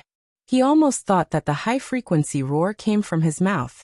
After he got the fish skin equipment, there was a simple instruction manual that stated, "The current situation is that the aberrant features preserved in the fish skin have infiltrated into Old Kang's body tissues with a special technique and formed a temporary aberrant reaction. It's like injecting a wave of adrenaline into Old Kang's body and activating new strength." This strength was not for nothing. It was accompanied by a strong rejection reaction, but it was enough to support him through the rest of the journey, if nothing unexpected happened. Those people in the wilderness really know how to play tricks. Blood continued to gush out of his mouth, but Old Kang felt that his condition was a little better. At least he could use the superiority of a city man to ridicule those who he had never met before. Of course, he was still thinking about the key parameters on the life support system interface. Old Kang had never been to Claw Island before. In fact, among the 4 members of the liaison group who crossed the ocean to Ban City, the one who had been to Claw Island had already been killed by the military. He could only stumble and fumble forward according to the route and way of passage stored in the chip. He entered the drainage system of the forward base of Claw Island from the periphery of the lake, which meant that he had reached the entrance of the secret passage. The drainage system, which had been idle for many years, had become a gathering area for the rich aquatic species of Beishan Lake. To be more precise, it was the hunting ground of a certain group of mutant fish. This was originally one of the cover of the secret passage. People who were familiar with the situation could use other methods to pass through, but Old Kang didn't have this concept. The aquatic species in the drainage system smelled the abnormal smell of blood. Some fled in all directions, and some swarmed forward. Old Kang was not afraid. He twisted his body, which was indistinguishable from a human body and a fish body, slapped and bit, and forced his way out. The battle seemed to have injected new strength into him. After forcing his way forward for hundreds of meters, he saw a thick metal gate behind the muddy water in front of him. The purpose of the gate was to prevent the large mutants from invading the forward base on Claw Island. Old Kang's destination was not the forward base, but the side passage near the metal gate. This was installed by the church members of Ban City after the base was abandoned. It could use the base's small drainage system to connect to the large drainage system at the bottom of Beishan Lake, which had already flooded the city. It was a complex and secretive safety zone. Even ability users needed special diving equipment to stay there for long periods of time. Equipped with the fish skin, Old Kang could almost achieve half of his goal as long as he entered the tunnel. Not moving. Amidst the surging mud, broken bones, and flesh at the bottom of the water, a muffled shockwave spread. Old Kang hit the entrance of the passageway. Nothing changed except that the water was more turbid. His authorization chip controlled the fish skin to transmit the signal. It had already connected with the gate of the pathway, but there was no further response. Even though Old Kang had knocked away all the mud and shells wrapped around it, it remained motionless, coldly lying in front of him. The electronic lock had failed. There seemed to be a spare mechanical lock, but the one who was familiar with this place was already dead. sh*t, sh*t, sh*t. Right now, The little bit of energy and consciousness that Old Kong had left was truly not enough to solve such a complicated problem. After continuous setbacks, and also under the continuous attacks of the surrounding aquatic species, the toxicity and rejection reaction of the mutated trait finally took effect. The muddle-headed instincts of a wild beast quickly suppressed the remnants of his consciousness. He cursed loudly, but it soon turned into inarticulate hissing. He was still fighting the school of mutated fish, occasionally releasing high-frequency sound waves. The fish skin had already deeply fused with him. At this moment, Old Kong was like a big fish that had swallowed poisonous bait, struggling at the bottom of the water. His consciousness became more and more hazy. In the end, there was only one thought left. Dig forward. Dig forward. No matter what, dig forward. He gradually stopped paying attention to the fish that were attacking and biting him. Again and again he hit the entrance of the tunnel and the metal gate. In the muddy water, he kicked up mud after mud. He did not know fatigue or pain. He just wanted to dig through the obstacles in front of him. After an unknown number of collisions, he exerted force once more, but the front was suddenly empty. Not only that, but the tunnel opened underwater and sucked him in. It sucked him into the water and flung him behind the metal gate. He passed. His hazy consciousness suddenly shook, but he was a bit dazed. He seemed to hear a sigh that resembled a human's. Was it a misconception? He quickly tossed it to the back of his mind. Even though he was a bit more clear-headed, he still let his habitual pure emotions take over. Dig dig. His life as a miner wasn't an experience worth reminiscing about, but he was able to survive. This was an achievement worth being proud of. He had to survive before completing the mission. Just like this, Old Kong entered the deeper layers of the waterway. He entered the ink-stained pitch-black domain. "How dazzling," said Luo Nan, who had just returned to the dock. "Mr." Inlu turned her head. She couldn't see any dazzling light source in the pitch-black night. Even the lights on the yacht were quite reserved. Of course, Luo Nan had always been like this. God knows what sort of wonderful scenery he saw that ordinary people couldn't imagine. Luo Nan didn't explain, nor did he get on the boat. He just opened up a virtual work area on the dock. He opened up a topographic map of Ban City and its surrounding areas. His fingertips started from the location of Claw Island. He followed a special route and extended all the way to a certain point northwest of Beishan Lake. He asked Inlu and Snake Tongue, "Where is this?" Inlu recognized it with a glance. "Mister, this is the Fair Trade Market where the Day Society's processing plant is located. It's also the location of the Ban City Vagrant Exchange." "Then what about this place?" "Huh." Inlu was stumped. "What's wrong?" Inlu couldn't help being astonished. "This is the Day Society's processing plant. Did something happen here?" Luo Nan raised his eyebrows and drew a circle around the surrounding area. "It shouldn't be a problem to get here in 2 hours, right?" "Right now?" Inlu subconsciously looked at her wristwatch. It was currently 8:22 in the evening in Ban City. It would be almost midnight by the time they arrived at the Fair Trade Market. She was puzzled, but she still quickly guaranteed, "There's no problem." "Do we need to contact the Day Society to go to the processing plant?" Luo Nan finally considered the problem of the sky. "Isn't it a bit late?" The nightlife of the people of Ban City is quite rich. It's very normal to socialize until midnight, or to start socializing in the middle of the night. Plus, the current situation is special. Ao Pingrong-san shouldn't refuse. Inla brought out the level of a secretary, and quickly found a reasonable reason for her boss. As for how unreasonable the reason was, she wouldn't even consider it. As for offending Ao Pingrong-san and the Day Society, this was completely meaningless. Luo Nan thought for a bit. "Let's go take a look at the processing plant. Take a look at the equipment and the technical workers." Inlu first responded yes, then she reminded him. "Mr. is going to make an appearance. It's best to take care of your image. It's fine as long as it's passable. If it really isn't possible, then we can borrow Snake Tongue's yarn of invisibility." Snake Tongue slightly bowed to the side.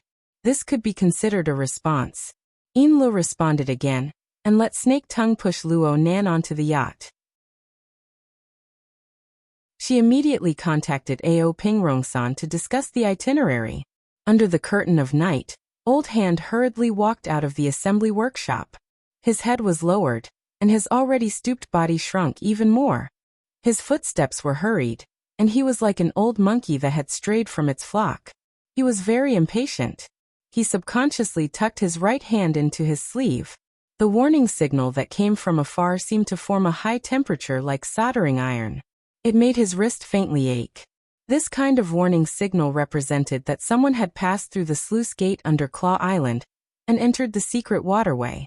The sensors installed in the waterway were also continuously positioning themselves and giving warnings. It could be seen from the warning signal that the fish skin was indeed made by him. However, the damage was severe and the person who came didn't strictly follow the operating procedures. All of this made Old Hand very uneasy. Master Show, the special agent is calling you." His apprentice rushed out from the workshop behind him and shouted, "Say I'm busy." "But where are you going?" A majestic figure wrapped in a suit blocked in front of him.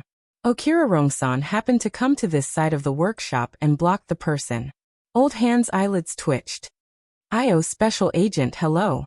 Okirarong-san didn't want to lower himself to his level.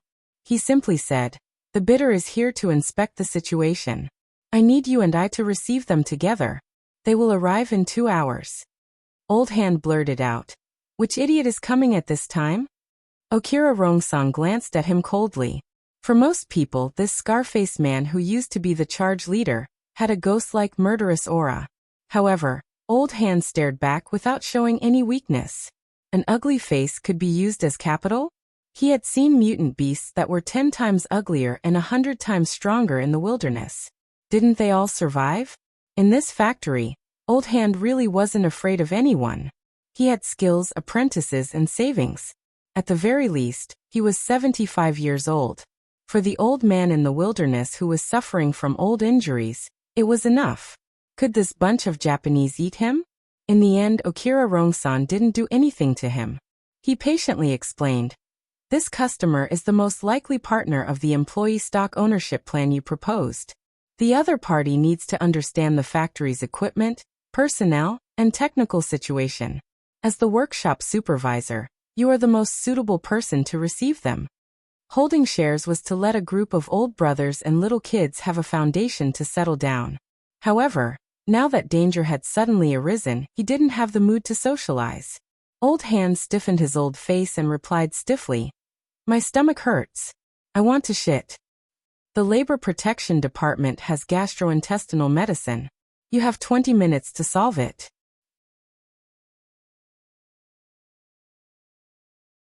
Chapter 8:12. About an hour and a half later, Old Hand finally saw the legendary big idiot, oh no, the big customer.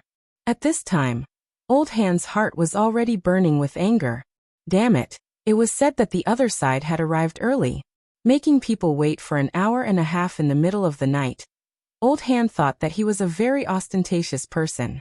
But unexpectedly, only 2 people came down from the luxury yacht that sailed into the dock, and one was disabled. He was pushed down in a wheelchair. It was a man and a woman. The man sat in a wheelchair and looked relatively young, but his specific age couldn't be seen. The woman looked like a white-boned spirit secretary, and she had a professional and cold demeanor. But in the eyes of Old Hand, this woman was the kind of hypocritical slut. Intentionally or unintentionally, she kept an intimate distance from the man in the wheelchair, as if she was afraid that others wouldn't know. Okirarong-san didn't have the cold look he had in the factory, and the lines on his ugly face softened a little. He brought the factory's management and went forward to welcome them. Old Hand followed behind the welcoming team with a straight face, listening to those people's greetings. The man in the wheelchair didn't say much. He only said that his surname was Mo, and it was mainly the female secretary whose surname was In who spoke. Listening to their background, it seemed that they were also important figures of a certain order, but they weren't from Ban City, but from D City, which was far away. This time they came to Ban City mainly to make some investments. It sounded quite reliable. After all, they were both in the Pacific Ocean, and the raw and semi-processed products of aquatic mutants on both sides had competition and complementation. So the market was still relatively popular. And the castle consortium that Secretary Ian mentioned had some brands under it. Even a relatively closed old guy like Old Hand had heard of it. It was a very powerful high-end sports brand, and it matched the main product line of the processing plant. Old Hand had to admit that if it was another time and a different situation, he would be very tempted. But now, the signal from the secret waterway of the old city was constantly approaching, and it made him upset. The speed of the other side was getting slower and slower, and it took a lot longer than expected. Was there a problem? If Old Hand was free now, he would definitely rush into the Beishan Lake to carefully investigate, or to provide support. How could he be like now, wasting time with these capitalists? Especially when he heard Ao Ping and Rong San's suggestion to find a place to have a drink. The veteran's lungs were about to explode. At this moment, the man in the wheelchair, who was only grunting in response, opened his mouth. We're here tonight because we want to get the right impression of our investment target. I hope that the equipment and technical staff in the factory are in good condition. It's getting late now. Let's go to the factory and discuss on the spot. The other party's meaning was somewhat vague, but his will was very firm, so Ao Rong San naturally would not refuse. Fortunately, among the crowd, the anger in Veteran's heart was slightly suppressed. The welcoming convoy at the pier quickly turned around and left in a grandiose manner. The veteran and the big client were not in the same car. He didn't know how they communicated with Ao Ping and Rong San. He could only hold his wrist and force himself to believe that the man in the wheelchair kept his word. The situation seemed to be slowly improving from the worst. The Ping trade market was not the central CBD. The nightlife was not that rich. At 10 o'clock in the evening, the trading center and most of the shops were closed. The location of the day's processing factory was also relatively remote. The journey was smooth and they returned to the factory in about 10 minutes. The two sides should have communicated again in the car. After getting off the car, Ao Ping and Rong San dismissed the irrelevant people. Only the production and financial supervisors, as well as the veteran, the senior technical staff, followed them. The group went straight into the factory and took a detour along the tour route. The production supervisor probably remembered the words of the man in the wheelchair. When introducing, he specifically said, "The factory's production line is reliable equipment that has been verified for many years. We have also been doing orderly updates, and the state is very good. From raw material processing to rough processing, it has achieved automation. There are many types of deformed materials such as bones, wood, fur, and even flesh. It is difficult to subdivide and coordinate the large and small categories. It is rare to see a similar processing factory like ours." Idiot, that's because the equipment is old and only goes for the low end. The veteran criticized in his heart. This production supervisor was an old member of the day's church. His level was really average. Usually, they almost made him a figurehead. The good thing was that he was relatively peaceful. As long as there were no accidents on the production line, there would be profits every year, and he was willing to be a peace officer. But now he was timid, and it made people feel ashamed. The man in the wheelchair obviously did not care about the production supervisor's promotion. He leaned back in his chair and did not look at the tour window. I want to understand the practical ability of the workers. In this field, the human factor is more important than the equipment most of the time. The practical level of the workers, we are also very good. The production supervisor was already timid. As he spoke, he stepped back and winked at the veteran at the same time. The latter pretended not to see it. Compared to the production supervisor who was eager to complete the business, Ao Ping and Rong San were much calmer. According to the requirements of President Song Ping, the processing factory was not the only business to be dealt with during this period of time. He also had to consider the joint employee acquisition plan of Jiang Zhuang and others. The relationship was complicated, and it could not be rushed. But because of the employee stock ownership problem, in order to make the future arrangements appear more natural, he hoped that the key figure, the veteran, could show his face in front of the investors and leave an impression.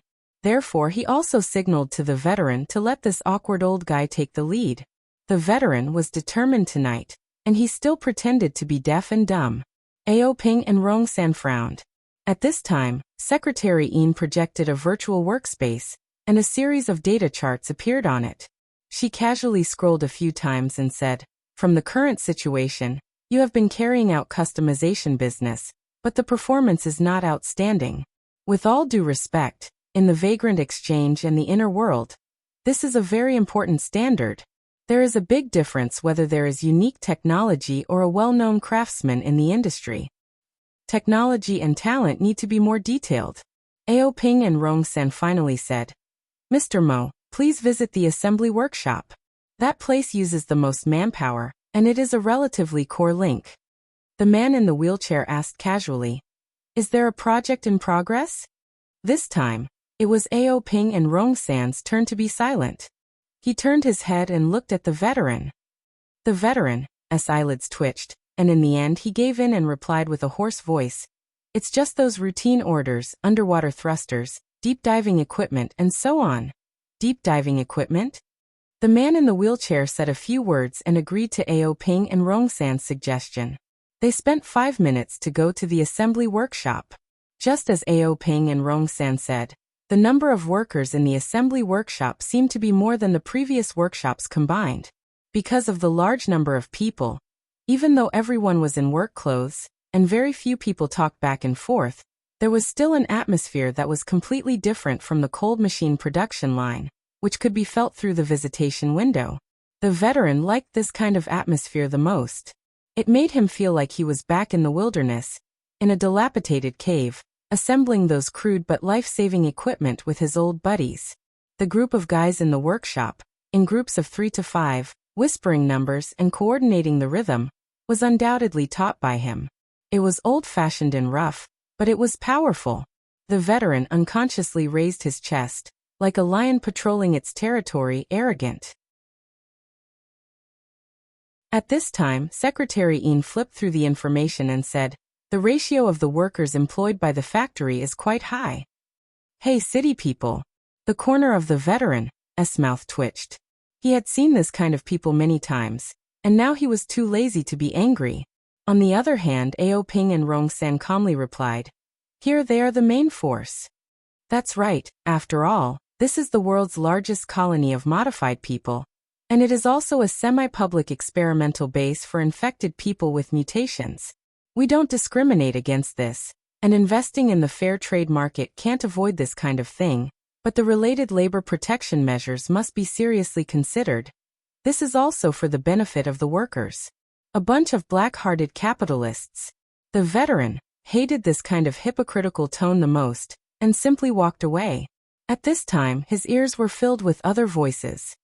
"This is the deep diving equipment that Master Shou mentioned?" It seemed that the man in the wheelchair's curiosity continued until now. When they talked alone, he was quite polite, like a junior, and his attitude was very low. The corner of the veteran's mouth twitched, and it was considered a smile. The man in the wheelchair straightened his back, and his gaze passed through the visitation window to watch the workers operate. The deep diving equipment was a kind of mid-range diving equipment that used various mass-produced parts such as steel, plastic, fabric, and other materials, but they were all in a supporting role. The key was to use the special materials from the aquatic mutants as the axle, and to do a good job. The parts were all assembly line products, but the main materials had to take into account the special nature of the material to achieve balance. Every set had a slight difference, so it could only be done manually. The veteran could see that the man in the wheelchair was very serious and methodical in his observation.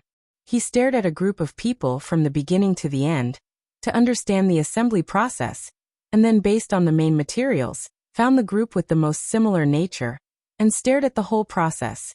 This went on for 7 or 8 minutes before the man in the wheelchair opened his mouth again and sighed. "Very unique design, the combination of practicality and refinement is very good. Is this the wilderness style?" "It's not even that good." The veteran was immune to this kind of superficial praise. "The molding strip on the back, the wear rate is still high?" "Oh, an expert." Just based on the man in the wheelchair's grasp of the nature of the main materials, the veteran knew that this person had a very good eye. But he didn't expect that he also had a way in design. It's inevitable when it comes to force movements. But it also depends on how it is used. It's definitely not a problem to slowly adjust and run in, but young people these days are impatient. Yes, it needs to be done in advance. But in the front, we can do some special refinement and nurture work. The formula technology related to the separation of special characteristics may still have room for improvement. Can you understand it? The veteran's face became solemn, and he thought for a moment before saying, "The formula and craftsmanship are our livelihood. But if we allow technology to invest, everything can be discussed." As soon as the words came out, the veteran wanted to slap himself. So many problems. The man in the wheelchair didn't express his opinion. "I roughly understand. Let's stop here for tonight."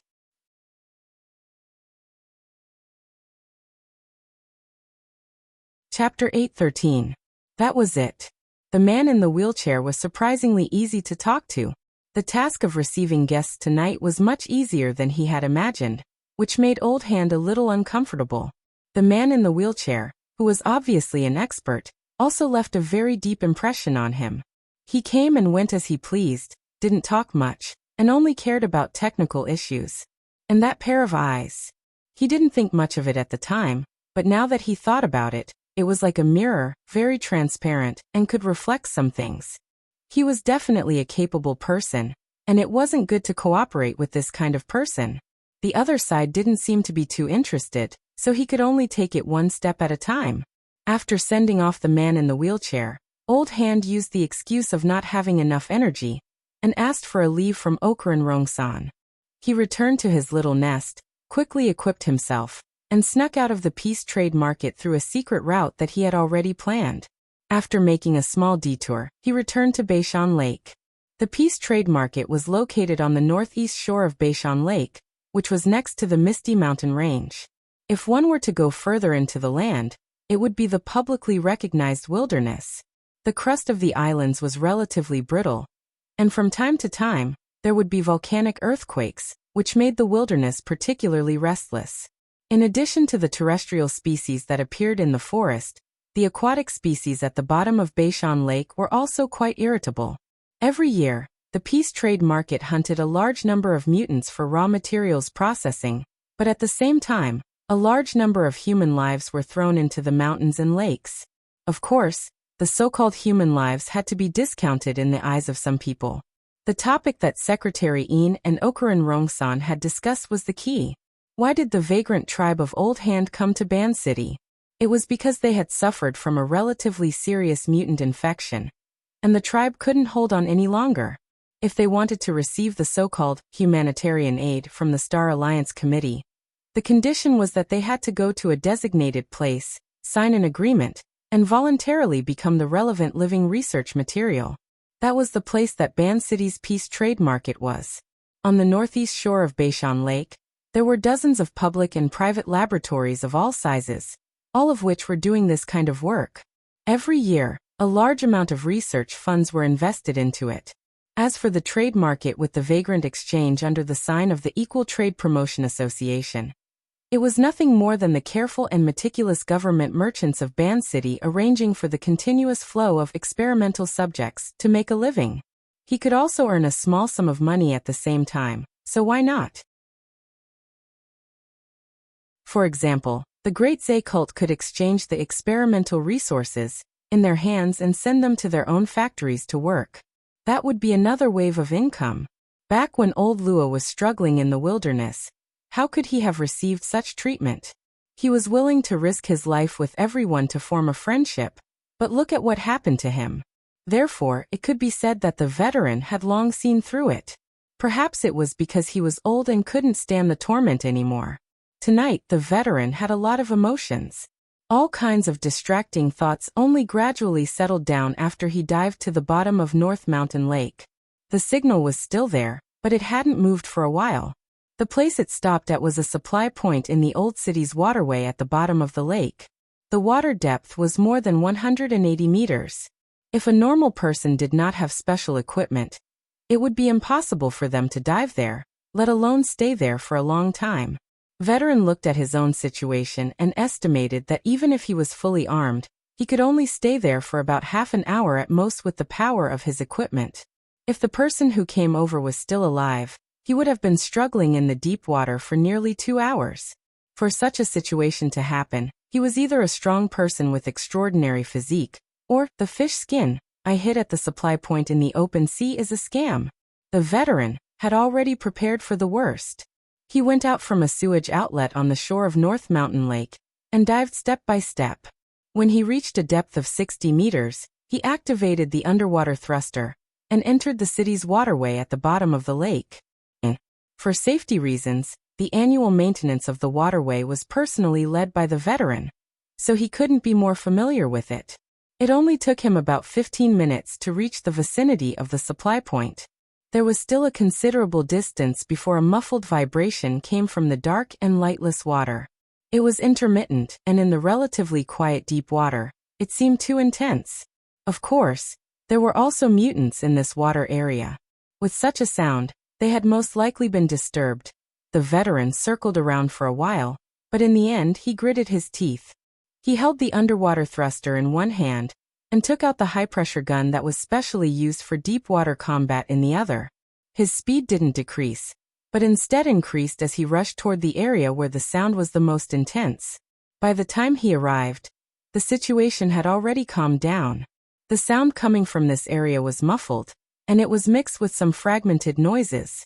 The underwater camera that the veteran was wearing collected weak light, temperature difference, sound waves, and other information in the deep water area. It combined all of these to form a blurry circle of images. This was a concrete building in the old city. It used to be about 7 or 8 stories tall. They could last longer than those steel high-rise buildings. Even after being submerged underwater for 40 years, the external outline still maintained its basic appearance. However, compared to the last time he came here, the middle area of this building had a wall that had fallen off, forming a water vortex that shuttled in and out. When the veteran approached, it gradually calmed down. The speed at which the veteran approached was even slower, allowing the underwater camera to adapt to the subtle changes in the environment. By the time he quietly passed through the gap in the building, he had a relatively clear grasp of the internal environment. A fierce battle had just happened here, and most of the traces had been washed away by the water. However, both sides of the fierce battle were still here. The veteran locked onto the target in the corner. It was a streamlined figure. At first glance, it looked like a large fish that was as long as a person. However, at this time, the skin of this large fish had fallen off in many places, revealing the outline of a human skeleton and some metal-like structures inside. At this time, this half-man, half-fish monster was tightly hugging a giant octopus that was obviously a mutant species. It used both its hands and mouth and fins to tear and gnaw at the octopus continuously. It looked like a beast or a demon. The veteran stared at this scene in a daze, momentarily speechless. When he created the fish skin and placed it in the supply point in the open sea, he had already expected this day to come. Therefore, the instructions were very solemnly written down, the relevant precautions, and indicated the worst consequences. However, he was very clear that when it came to risking his life, these things were nothing. Life, after all, was chosen by oneself. The veteran silently raised the high-pressure gun and aimed it at the figure. If he was already late, the only thing he could do now was to let this person die with some dignity. The other party didn't notice at all, but the veteran hesitated. After all, he still hadn't confirmed the details of the other party's state. Also, although the high-pressure gun was called a gun, its range in deep water was still very limited. He didn't have the confidence to hit it in one shot. After thinking for a moment, he released the underwater thruster and quietly moved forward. Unexpectedly, after advancing a few meters, the person in front of him suddenly turned his head. The bionic fish head that wrapped around the head was already half damaged.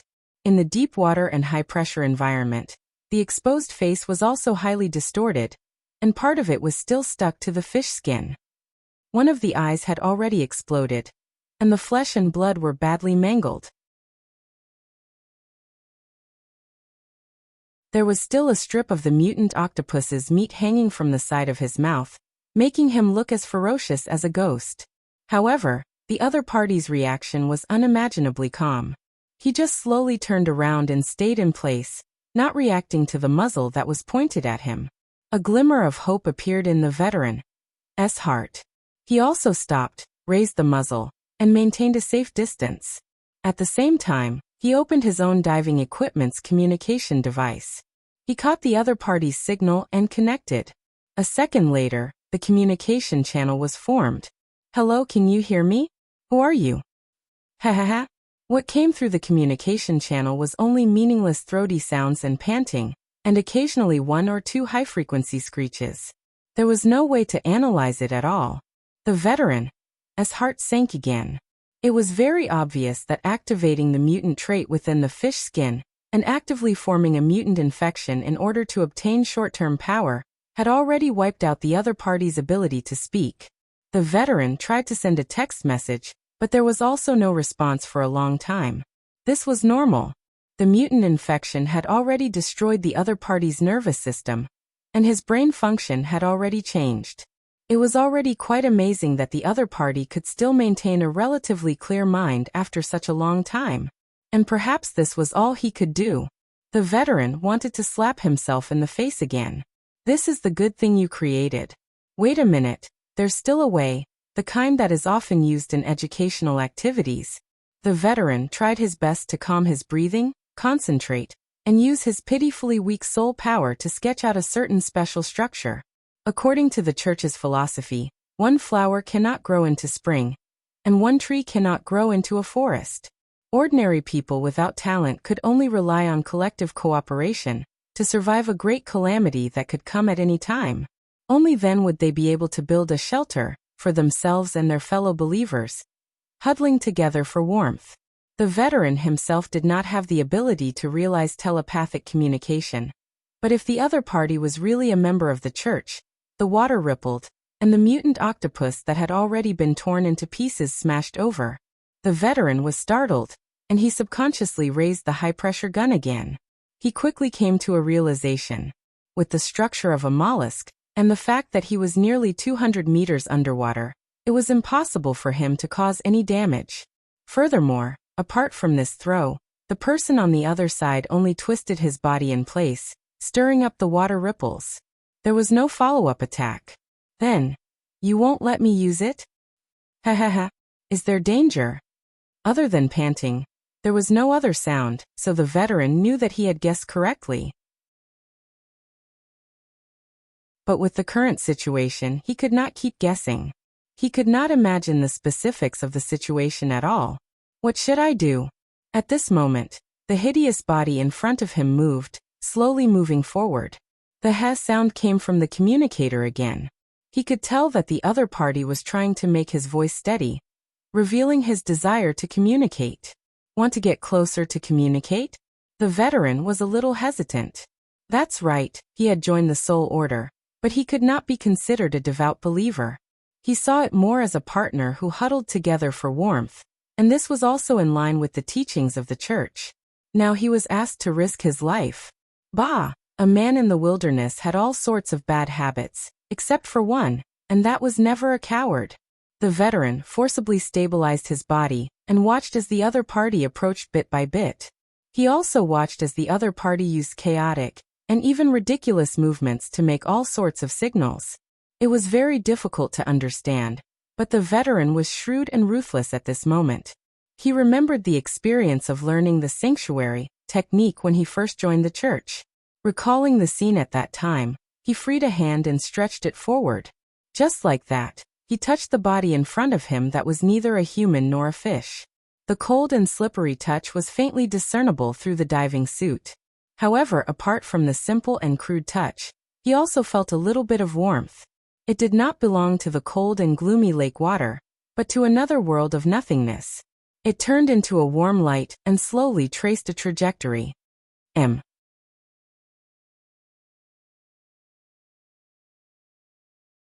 Chapter 8:14. The reason why Veteran was called old was that he had reached the age of 80. In today's era, he could barely mix in the ranks of the middle-aged and old, and not completely fall into the circle of the elderly. But in fact he was still old. Not only did his energy and physical strength decline, but his memory and ability to accept new things had also become worse. It was even more impossible to improve what he wasn't good at before.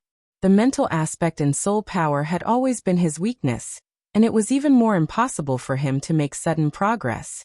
The warm light from the mental aspect outlined the structure of the trajectory. It didn't seem complicated, but there was a certain requirement for accuracy. And since it was a cooperation, he had to find the right rhythm. Space and time, the multidimensional precision challenge was very unfriendly to Veteran, and it greatly slowed down his learning progress. Once, twice, 10 times, 20 times. Gradually, counting became meaningless. More accurate, more accurate. Veteran didn't know how long the other person could persist, but when even his own attention began to be exhausted, the other person's state could be imagined. The more it was at this time, the more he couldn't rush. It was such a simple principle, but it was too difficult to do it. Unknowingly, under the diving suit, he was already covered in sweat. Even with the interference of buoyancy and water pressure at the front of his palm, the weight seemed to be increasing. He knew that it was the weight of death. The situation was getting worse. After a series of failures, the light trajectory of the other person's demonstration also had problems. Even a veteran who was a semi-amateur could tell that Meng Chao was right. The details were off, the structure was unstable, and the function was not formed at first. There would be 1 or 2 problems in 10 attempts, then 3 or 4 times, and then half and half. Veteran really wanted to shout at the other person. If the F*King shelter can't be built, then it won't work. It's better to find a random god and worship it. Besides, isn't there a design? My ability to read pictures is top-notch. What's the point of doing this mysterious oral teaching? But all the emotions and distracting thoughts settled in front of the other person's seemingly endless demonstration over and over again. Veteran sighed and laughed. Fine, I'll accompany you until I die. I still have this bit of patience. If I can't learn it in the end, go over there and curse me. What he got in response was a breathless silence, another demonstration. But since he had spoken, the veteran had completely let go. He was no longer stubborn. Instead, he supported the person opposite him and searched for a more stable and comfortable position in the sunken building. He leaned against the mottled concrete wall and let his old bones recover. I'm not distracted. I'm just suffocating to death and need a breather. Old people don't use their muscles and bones as their strength.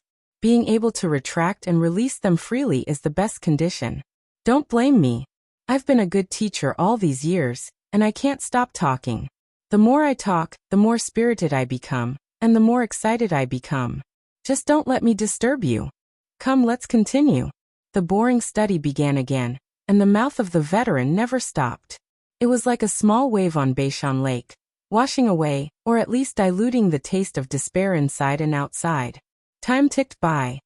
Well, you did pretty well this time. I was just a little bit off. Let's continue. You came to find me. Have we met before?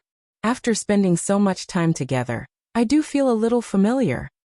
You came to find me because you trust me, old show. Don't worry, I may not be as stubborn as you. I'm a little worse in terms of teaching and methods, but my mouth is tight, and I know the word benevolence and righteousness. This time, after learning it, I'll definitely find a trustworthy child to pass it on. Oh, just a little bit off again. Hey, don't be distracted. Oh, you choked. Come, let me pat you. At least half of your bones have been replaced with steel. Speaking of which, you should be one of the people who came to preach before. I have some impression of you. Forget it, let's not stray from the topic. Let me tell you, there are a lot of good boys and girls in our group. They were all trained in the wilderness. Back then, I followed old Luo for a while, and they were all so arrogant. Your shelter. Cough, it's us. This doctrine is quite good and we all like it. Who can we count on in the wilderness? It's ourselves, and the companions we can trust. With this shelter, the originally illusory things can be quantified, and the efficiency has increased. It's quite good. This is quite similar to what Little Boo said back then. She's a good girl, but good people don't live long. We believe you just because you preach. Do you really think you can spout lotus flowers? In the end, I still feel that it's kind and suitable. It's really suitable, you know? I also use the shelters method to create a purification and tempering method. It's specially used to separate out the mutated characteristics and forge equipment. Here, it's the one you're wearing. It's good, right? It's just that the after effects are too great. Look at you, I'll have to think about how to improve it later. You can't be a guinea pig for nothing. Hee, I don't think I should say that. You must be cursing me in your heart. Scammer. The information traveled through the void, and the veteran instantly became speechless. It was also at this moment that a clicking sound came from the nothingness. It was as if the parts were riveted and the modules were connected. From top to bottom, from inside to outside, everything fit seamlessly. It was as clear and refreshing as before. On the mental plane, a simple and clear structure was erected. It was just a combination of basic parts, but it was surprisingly stable. This still couldn't be called a shelter. But the foundation was already under construction, right? The temporary teaching space that was drawn out became turbulent. Countless hazy shadows shuttled back and forth. There was also the clanging of metal and stone, and a hoarse roar. It constantly pounded at the heart and brain, burning hot. The veteran wasn't surprised. He already had a similar experience when he first came into contact with it a few years ago. This should be the accumulated emotions of the other side for a long time. It carried a large amount of information, but unfortunately, he didn't have the ability to distinguish them one by one. He could only watch as they popped like bubbles after a dazzling display. In the midst of this, only a curse was rather clear. Lousy tricks of the wilderness. The veteran quickly reacted and retorted, "'Tis K-City people. It's rare to see someone like you. Hey, what's your name again? You should at least let people know who this old man screwed over." "TSK, city people are poor and generous." The darkness was still darkness. The dim light from the equipment couldn't penetrate the darkness. The surrounding material environment didn't change at all, but the veteran could see a weak and stubborn radiance extinguish. Half of the support of the nothingness world disappeared. The foundation that had just been erected collapsed, collapsing without a trace. This old acquaintance who he might have seen before, but he couldn't recognize, had died in the end. The veteran couldn't do anything. He could only be certain that Luonan had already memorized the construction drawings of the new shelter in his mind. There wasn't a single mistake. When the color of the sky brightened, Inla carried a tray of food and quietly arrived outside Luonan's bedroom. Snake Tongue was kneeling there in silence. Her posture was refined and steady. It was as if she could maintain this posture forever. She wouldn't feel any fatigue or slack off. After returning last night, Luonan had forgotten to return the veil of invisibility to her. So today Snake Tongue appeared in front of others with her original appearance. She had an extremely similar silhouette, but with just a few additions and subtractions. There was a gloomy and cold air that was rarely seen in the Northmont snow drawings. It was hidden in the tips of her brows and the corners of her eyes, causing the surrounding air pressure to drop a bit. Only then did Inlu remember that this was a powerful B-rank power, known for being sinister and mysterious. Even though she had the Blood Flame Order behind her back and had gained many benefits recently, she still wasn't Snake Tongue's opponent. However, Inla couldn't help but feel a bit of a conquering delight when she saw such a powerful character acting humble and small. She was like this, yet the person in the room was actually able to face her with indifference. She really didn't know what kind of structure his brain had. 100 thoughts spun in her mind, but her face was calm and without a ripple. She spoke in a businesslike manner. "Is Mr. inside? He didn't sleep all night. He's probably still drawing." Inla hesitated for a moment, but she still walked forward. Snake Tongue opened the lattice wooden door at the right time and invited her inside. Luonan was still dressed as Boss Missouri from last night in the bedroom. His belt was still untied, and the effect of the veil of invisibility was still there. He sat upright on the tatami, holding an electronic pen in his hand as he faced the virtual work area in front of him. One could see that his eyes were densely bloodshot, and he looked quite tired. His hands didn't make any substantial movements, but he kept on drawing in a small area. It looked like he was a bit excited. But overall, he was just staring blankly. Since she came in, Inla called out softly, "Mister, would you like to have some breakfast?" "Just put it there." Luonan responded quite quickly. He clearly wasn't focused or daydreaming. Instead, he was in a state of being overrun with distracting thoughts. Inla could only obey. She and Snake Tongue, who had followed her in, laid out the plates. During this time, she couldn't help but let her gaze drift towards the work area. All she saw were hazy and chaotic lines and blocks of color. It was like a sea, but it wasn't a sea. The general structure was a bit familiar. Right when she was guessing, she suddenly heard Luonan's command. Go find out about the matter of technology investment. Inla was stunned for half a second.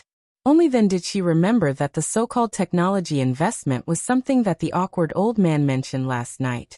She didn't think that Luonan would actually take it to heart. Yes. I'll contact Ao Pingrong and Rong-san right now. Or I can directly contact that person. Veteran. Yes, the old hand. Luonan continued to stare at the work area. He didn't even turn his head. Also, organize a copy of the Soul Order's information and give it to me. Yes. That's right. There's also the Deep Blue World. Earth's current development of the Deep Blue World aside from the research projects of the Deep Blue platform. For example, minerals and the like. Inla was a bit stupefied. She knew about the Deep Blue World, but this place was only known to people in recent years when the Deep Blue Walkers entered the military. Whether it was the mortal world or the inner world, they knew very little information about this place. The Bloodflame Order didn't have any relevant reserves. Plus, the span of these three commands was a bit large. She was completely unable to grasp the connection between them.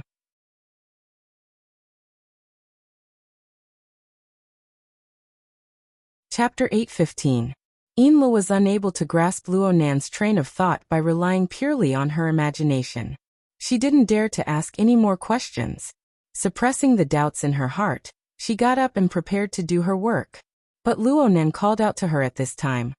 Hold on. Help me take a look. Luonan pointed at the work area. How do you feel? It's like the sea, but it's not the sea. Inla honestly described her previous feeling, including the inexplicable sense of familiarity. Luonan nodded. Then he waved his hand, and the chaotic and hard-to-understand scene in the virtual work area before him split into two layers. They peeled off, turning from 1 to 2. So that was how it was. Out of the two paintings, one of them was the source of Li's familiarity. She had seen it many times. It depicted the storm and thunder on the sea, and the intertwining tornadoes.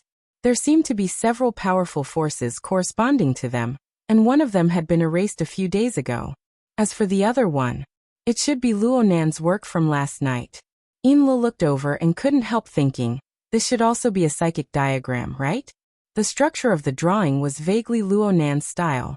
The reason why it was vaguely was because of the brushwork, especially the grasp of the shadowy shades. There was quite a bit of difference compared to the concise lines of Luonan's sketches. At first glance, his new work looked more like an oil painting. It had a prominent texture, and the layers of dark colors formed the main background of the painting. After the previous overlap, Inlu naturally felt that the painting was showing the bottom of the sea where the light couldn't be seen. The stacked color ripples were the undercurrents surging in the deep sea, giving off a heavy and gloomy feeling that could drown and destroy everything. Inlu soon realized that there was a soft light at the edge of the darkness. The light was so weak that it could easily be mistaken for the projection backlight of the virtual workspace. However, if one were to look carefully, they would know that this was indeed the effect of light and shadow drawn by exquisite brushwork. Part of this beam of soft light scattered in the darkness, and part of it crossed the boundary of the painting. Although it was not completely visible, it still illuminated some things. What did you see? Luonan's words rang in her ears. Inlu didn't have time to think at all. The words in her heart blurted out. Light, there are still people struggling. Inlu saw some blurry silhouettes near the gentle light. They looked like people, but they weren't. They existed at the boundary between light and shadow, as if they were using light to dispel the darkness, but also as if they were rushing to a brighter world that was not shown in the picture. The exposed limbs and face were distorted in the light, but the first impression that they gave Inlu wasn't ugly. On the contrary, there was a certain tension, which was why she described them as struggling. Afterwards, he forced himself to speak a few opinions, and Luo Nan finally gave a slight nod in return. Inlo naturally assumed that Snake Tongue would also be asked next. She shifted her gaze, but Snake Tongue didn't respond at all. I asked her last night. What she said was similar to what you said. Nothing new. It was a rare negative review, which made Inlo feel depressed in her heart. And at this time, Luo Nan brought up a hand-drawn picture. This picture was even more concrete. She could see the back of a woman at the center of the picture. She seemed to be standing on a beach near the sea. Far away was the exposed silhouette of the upper hull of a ship on the curved surface of the sea. Inlo had just come back from the pier of Ban City the day before yesterday. With a glance, she was able to recognize the scattered architectural lines, especially the silhouette of the wing on the high platform. It was no different from the luxurious private business jet parked on the Jadeite Light. Oh, she seemed to have found another reason why Luo Nan paid special attention to the Jadeite Light. She heard Luo Nan murmur, I didn't draw it wrong, but there are still links missing in the middle. Too many links are missing. I can't put them together. It's the same even if I add this. Inlu immediately imitated Snake Tongue and lowered her head. This was definitely not a field she should meddle in. Reality proved that in certain fields, the method of gathering the masses for mutual benefit was unworkable. Inlu and Snake Tongue withdrew one after the other, leaving Luo Nan alone. He quietly gazed at the three psychic pictures, watching them come together from time to time, piecing together a few seemingly right, yet actually wrong fragmented illusions. Was he in too much of a hurry? Luo Nan rubbed the space between his eyebrows, allowing his swollen and aching eyes to ease a bit. Last night, the victim possessed an intense consciousness of a minor. The struggle of the final stages of his life had given Luo Nan quite a bit of inspiration. Luo Nan's telepathy followed the minor from beginning to end. At first, it was because the minor had wrapped himself in fish skin and was moving stealthily at the bottom of the lake. He was actually able to hide from Luo Nan's perception. If the hidden door to the sewage sewer hadn't been damaged and caused a commotion, Luo Nan would have been completely unaware. Later on, Luo Nan found it strange that there was such a stubborn and unyielding character in such a notorious and illegal order. Then again, the source of the damage to the hidden door was Luo Nan. It was caused by the powerful electric field that destroyed the surrounding electronic equipment when he borrowed the help of the biological reactor to repair his cellular tissues. Under the effects of curiosity and guilt, Luo Nan gave the minor a hand. He helped him break through the checkpoint and enter the old city sewer. Originally, this matter was more or less settled, but Luo Nan captured the signal waves transmitted by the sensors in the old city sewer. He followed the clues and found the old hand. Things got out of hand from here on. Let's not talk about the emotional level for now. The minor and the old hand exchanged a great deal of information. For example, the shelter. These were things Luo Nan had never come into contact with before. He had never imagined it. Looking at the shelter from a different angle, what was the difference between it and the Ring of Blood fortress that Luo Nan had single-handedly constructed? The Soul Order's missionary operation should have already been underway for a period of time. In other words, similar results already existed in this world before Luo Nan brought out this configuration technology from the virtual brain system. Such high-end technology hadn't even caused a ripple before. It was clearly abnormal. There was also the old hand, an old comrade who had once lived together with his grandfather and the others in the wilderness. This was truly a pleasant surprise. Why did Luo Nan come to Ban City?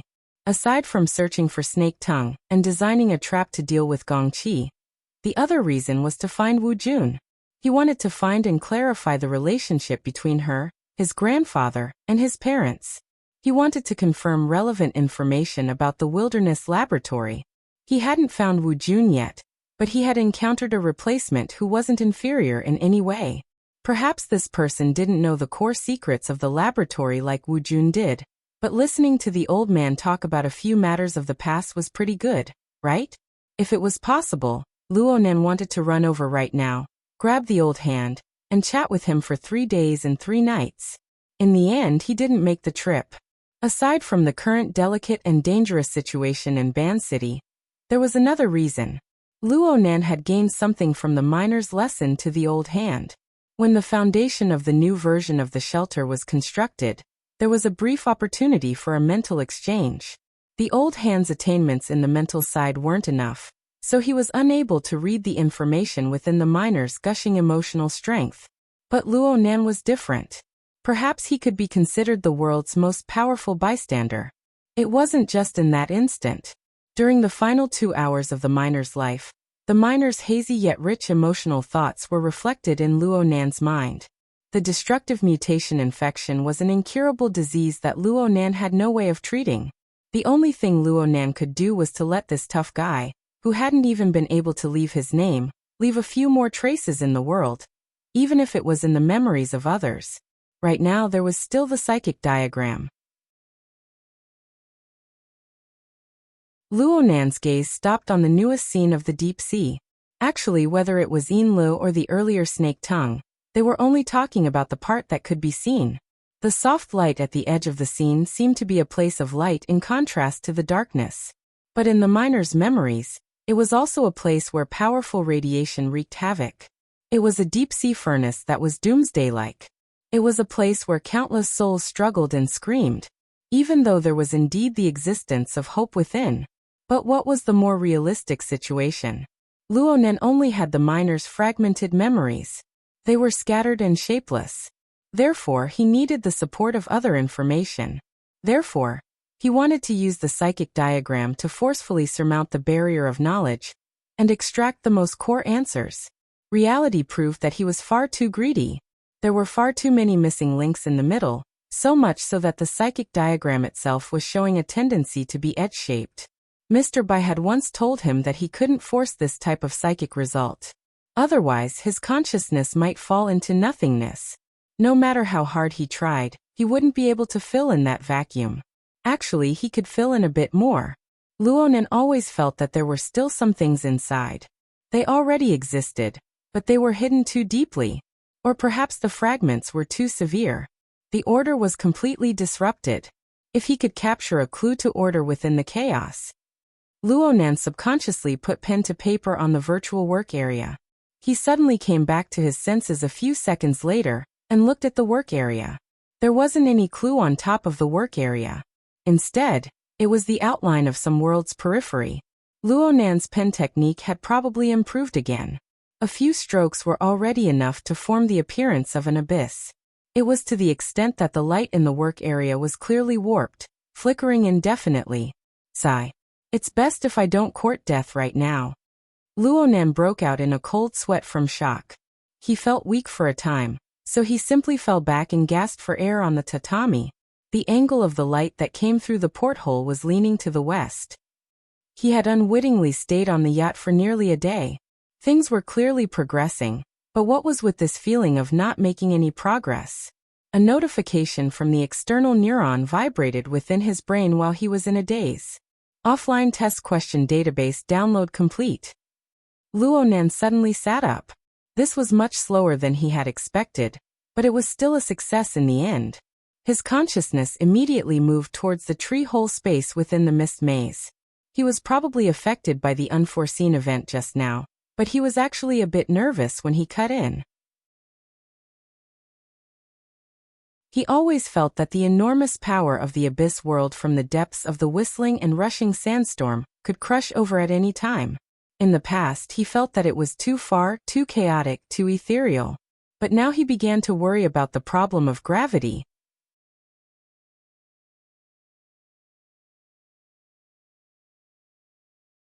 Chapter 8:16. Luo Nan's consciousness entered the virtual brain interface once more. 2 days and 1 night of downloading did not bring about too obvious of a change. There was only a new notification pop-up waiting there, covering the information refresh window. The notification said, "Offline test question database download complete." It seriously lacked a sense of ceremony. Luo Nan was affected by this and was worried about the gravitational problem of the abyss world. He didn't have any special feelings. He directly chose to confirm. The notification pop-up disappeared, and the information refresh window behind it appeared. New but familiar characters appeared. Initiating verification procedure. Confirming activation of offline test procedure. Owner's genetic data has not been entered into the database. Results are being entered. Overall results fail. If he knew that he had to re-enter the questions, he would have taken advantage of these 2 days to do a few more sets of questions and increase his basic points. Luonan chuckled in his mind.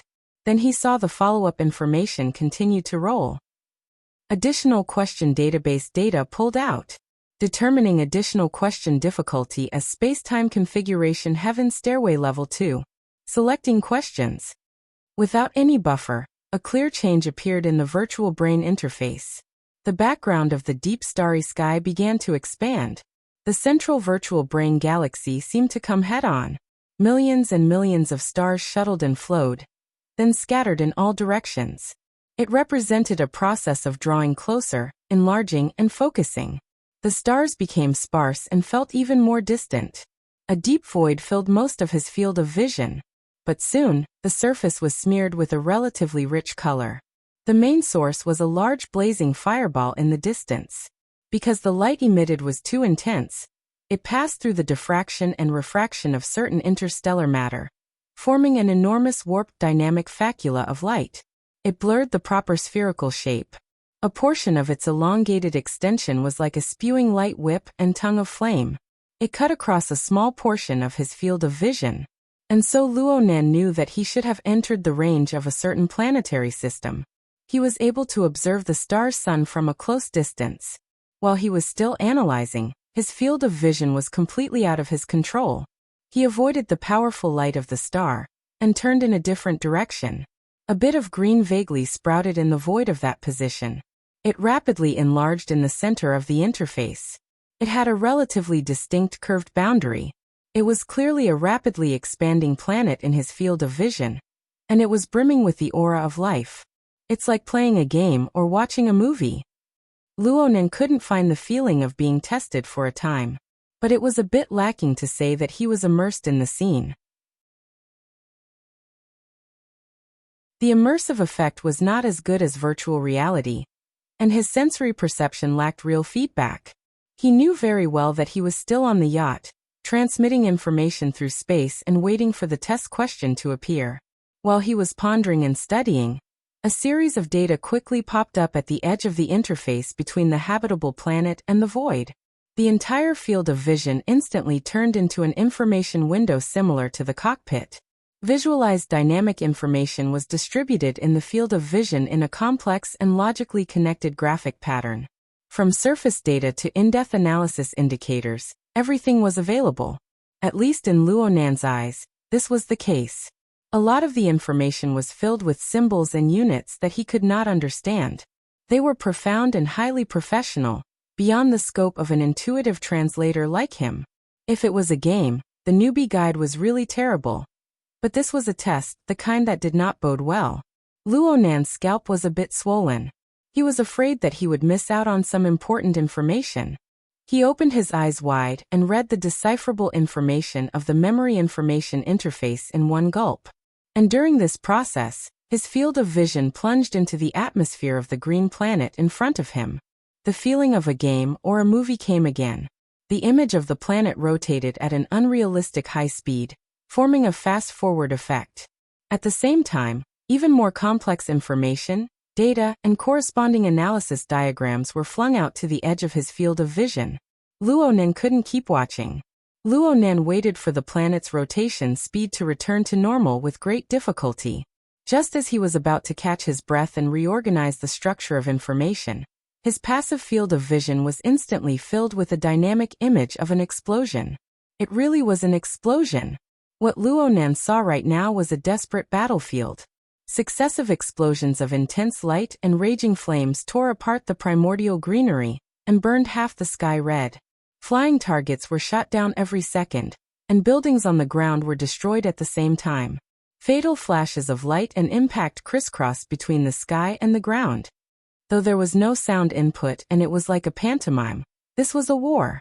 And at this time, a mission window popped up in an eye-catching position on the cockpit management interface. Compared to the specialized interface that caused people to shrink back, the mission description was quite clear. A high-resolution satellite image locked onto the core region where the flames of war swirled. There was a large base called XX Relay Station. According to the introduction, the complex of buildings on the ground was only a small portion of the base. More facilities were still underground, and the core area was hidden in a special space-time structure that was similar to a demiplane or a space fault. Luonan was able to understand this even though he guessed it. There were many introductions inside that touched upon more specialized domains. Luonan didn't understand half of it. The majority of the information he didn't understand was skipped. All in all, this base was extremely important. It possessed extremely high strategic value. Whether it was a movie, a game, or a test, all of this was necessary. It didn't hinder the understanding of the questions. Luonan carefully studied the key descriptions. The general meaning of the mission panel was, this was an important base sandwiched between 3 layers. The outermost layer was equipped with a XX defensive spacetime barrier. It served as a bunker against external enemies. It could be understood as some sort of enchantment. But right now, the enchantment was on the verge of collapse under the high intensity of the enemy's attacks. Luonan's test question was to take a step further in upgrading the defensive power of the relay station based on the situation of the battlefield and the enemy's strength. He didn't destroy the base's sandwiched 3-layer layout and retain the existing enchantment. The idea of the test was very clear. It was a test of Luonan's spacetime configuration design ability. This was a very appropriate test if the questions were examined correctly. Clearly, the Heaven Stairway level of questions were on a completely different level from general knowledge application questions. The practical requirements were extremely high. It was already very close to actual combat. Luonan also discovered during the examination of the questions, other than the intuitive interface of the cockpit management interface, he could also pull up various design blueprints of the base if he needed them. Geological structure diagrams, construction diagrams, and even the core planar configuration design were all there. Luonan skimmed a few glances. There were also all sorts of changes to the infrastructure and the dynamic losses of war. Everything was there. It was simply excessive. It formed a complete historical chain from the beginning of the base's construction all the way until now. Wasn't this test question designed according to actual combat examples? Perhaps there really did exist such a large-scale base at a certain time in the universe. There was such a war. There was such a node that required the contributions of a certain configuration designer. A sense of history assaulted his senses. Compared to this, the lack of authenticity in the senses was secondary. It was reasonable to say that any examinee would have nothing to say when the background information was given to this degree. All they needed to do was bury their heads in research. But Luonan, who had examined the questions twice, looked at the various data and charts that continuously refreshed on the cockpit management interface. He wanted to close his eyes and let out a long sigh. Perhaps the gentleman or lady who designed the test question had thought of everything. The only thing they hadn't considered was that the examinee participating in the test simply didn't possess the corresponding professional knowledge or even cultural background. Even if they did, they would probably only be able to hang around in the general knowledge circle. It was impossible for them to touch upon the Heaven Stairway level of tests. Luonan was an exception. Once again, it was too professional. It was fine to just look at the basic layout and configuration design of the relay station. After all, Luonan had come into contact with a bit of a similar standard composition method in the virtual brain system. Combined with his solid foundational skills, he was able to delve into it with a vague understanding. He felt that he should know how to do it. It was just that he was unable to find a precise place to start in a short amount of time. But the problem was that the test question clearly stated that this test had to be viewed in conjunction with both sides of the offensive and defensive battle. Luonan was on the defensive side, and the external enemy occupied the offensive side. In other words, the enemy he needed to defend against. What the hell was that? There was a mist fortress that was as enormous as a mountain in the air. It was also an unfathomable mist fortress. Lightning interweaved within it as it expanded and contracted. Every time it flashed violently, it would spit out a swarm of bee-like monsters. Among them were air raiders that were similar to prehistoric pterosaurs.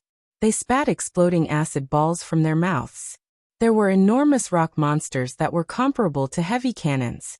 They bombarded with death rays from dozens of kilometers away.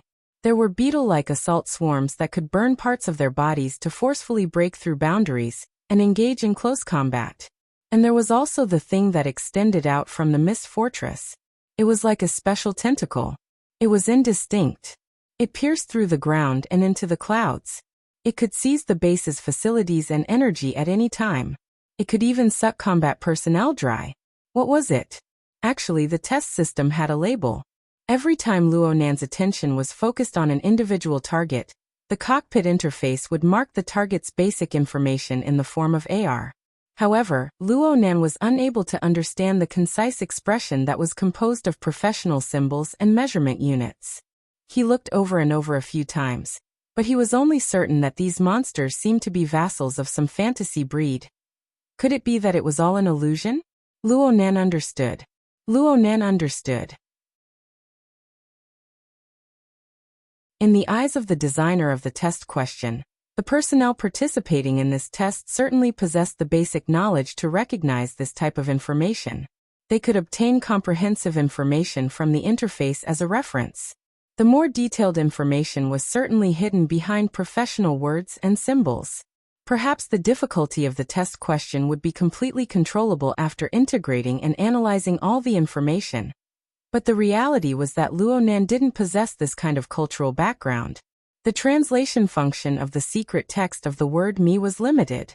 The information was all intermittent. Plus, the lack of the reality of the scene caused Luonan to only be able to use his sight to distinguish. His most proficient mental senses were completely useless. How was he supposed to take the test?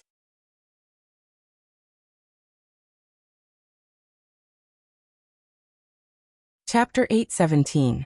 Luonan was a bit flustered. Could he exit right now and go back to rummage through the data of the virtual brain system to cram? Clearly, he could not. After the test questions were presented, a countdown began on the manage cockpit interface. Luonan was barely able to convert the basic time units of the mysterious civilization after doing a few simulations. From the pulsating rhythm of the scale, he could tell that he only had around 70 minutes of time. Luonan still remembered that the consequences of failing the offline test was that he would not be able to proceed with a second confirmation for a certain period of time. Luonan could only make blind guesses when it came to the measurement of a longer span of time. Months, years, or even longer. The more it was like this, the more he couldn't help but consider the most difficult aspects. Because of this, Luonan was exceptionally unable to accept the result of failure. Since he couldn't accept it and he couldn't change it, there was no point in lamenting and regretting. Luonan's ability to translate the secret text was basically like this. It was impossible to improve greatly in a short amount of time. Luonan could only do his utmost to decipher the information from the data and the images. The data was fine. Even if it was static and unable to reflect the changes in battle, Luonan would gain something from reading it a few more times. He would have more ideas. However, the analysis of the battle images was far too unreliable. Luonan's military knowledge was lacking. The only things he had were the basic knowledge he learned from Cragburst. Moreover, this level of battle had long since surpassed the scope of Earth's military concepts. Luonan strove to look at the soldiers hidden within the various bunkers, facilities, and mobile vehicles of the base. They had humanoid appearances that Luonan naturally felt familiar with. Most of them wore extremely high-end exoskeleton armor. They were a bit similar to Deep Blue Walkers. Each and every one of them moved quickly, controlled stably, and were well-trained. However, a considerable portion of their actions did not rely on the weapons in their hands to carry out direct attacks. Often, there would be some sudden unforeseen attacks and defensive attacks that would erupt within and outside the base. They would appear above and below ground in various areas.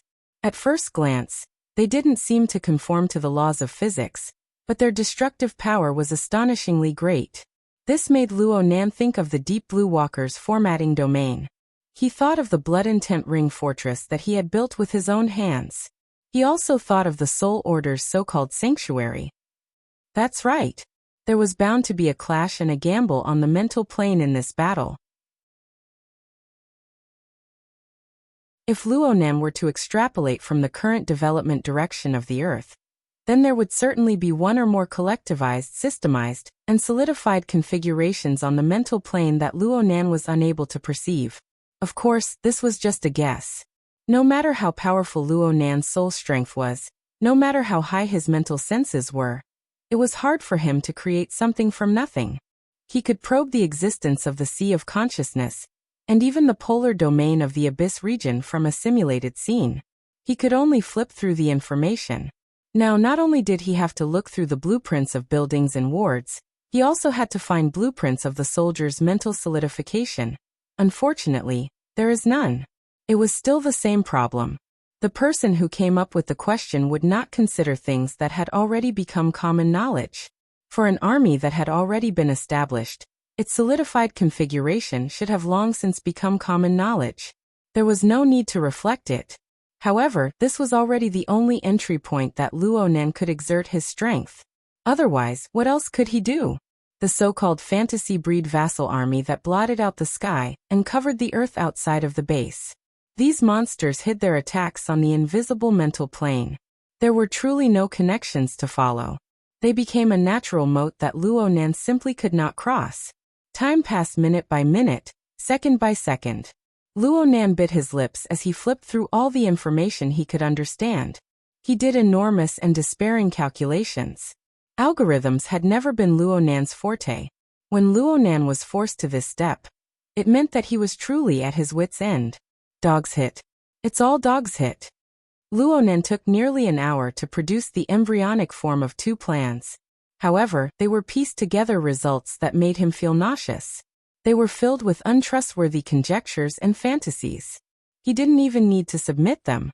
He just needed to do some mental calculations against the battle scenes to prove that they were all trash that could only be of help. He needed to throw them all into the trash bin. Information.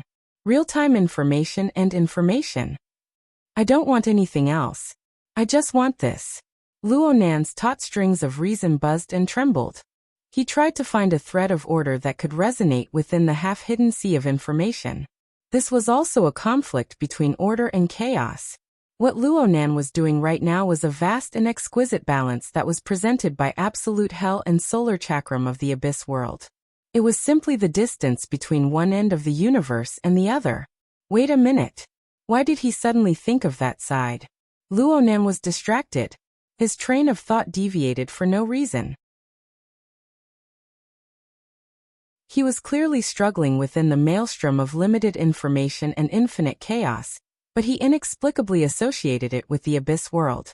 He associated it with the solar chakram and absolute hell, mutually conflicting and compromising structures. And it was extraordinarily clear.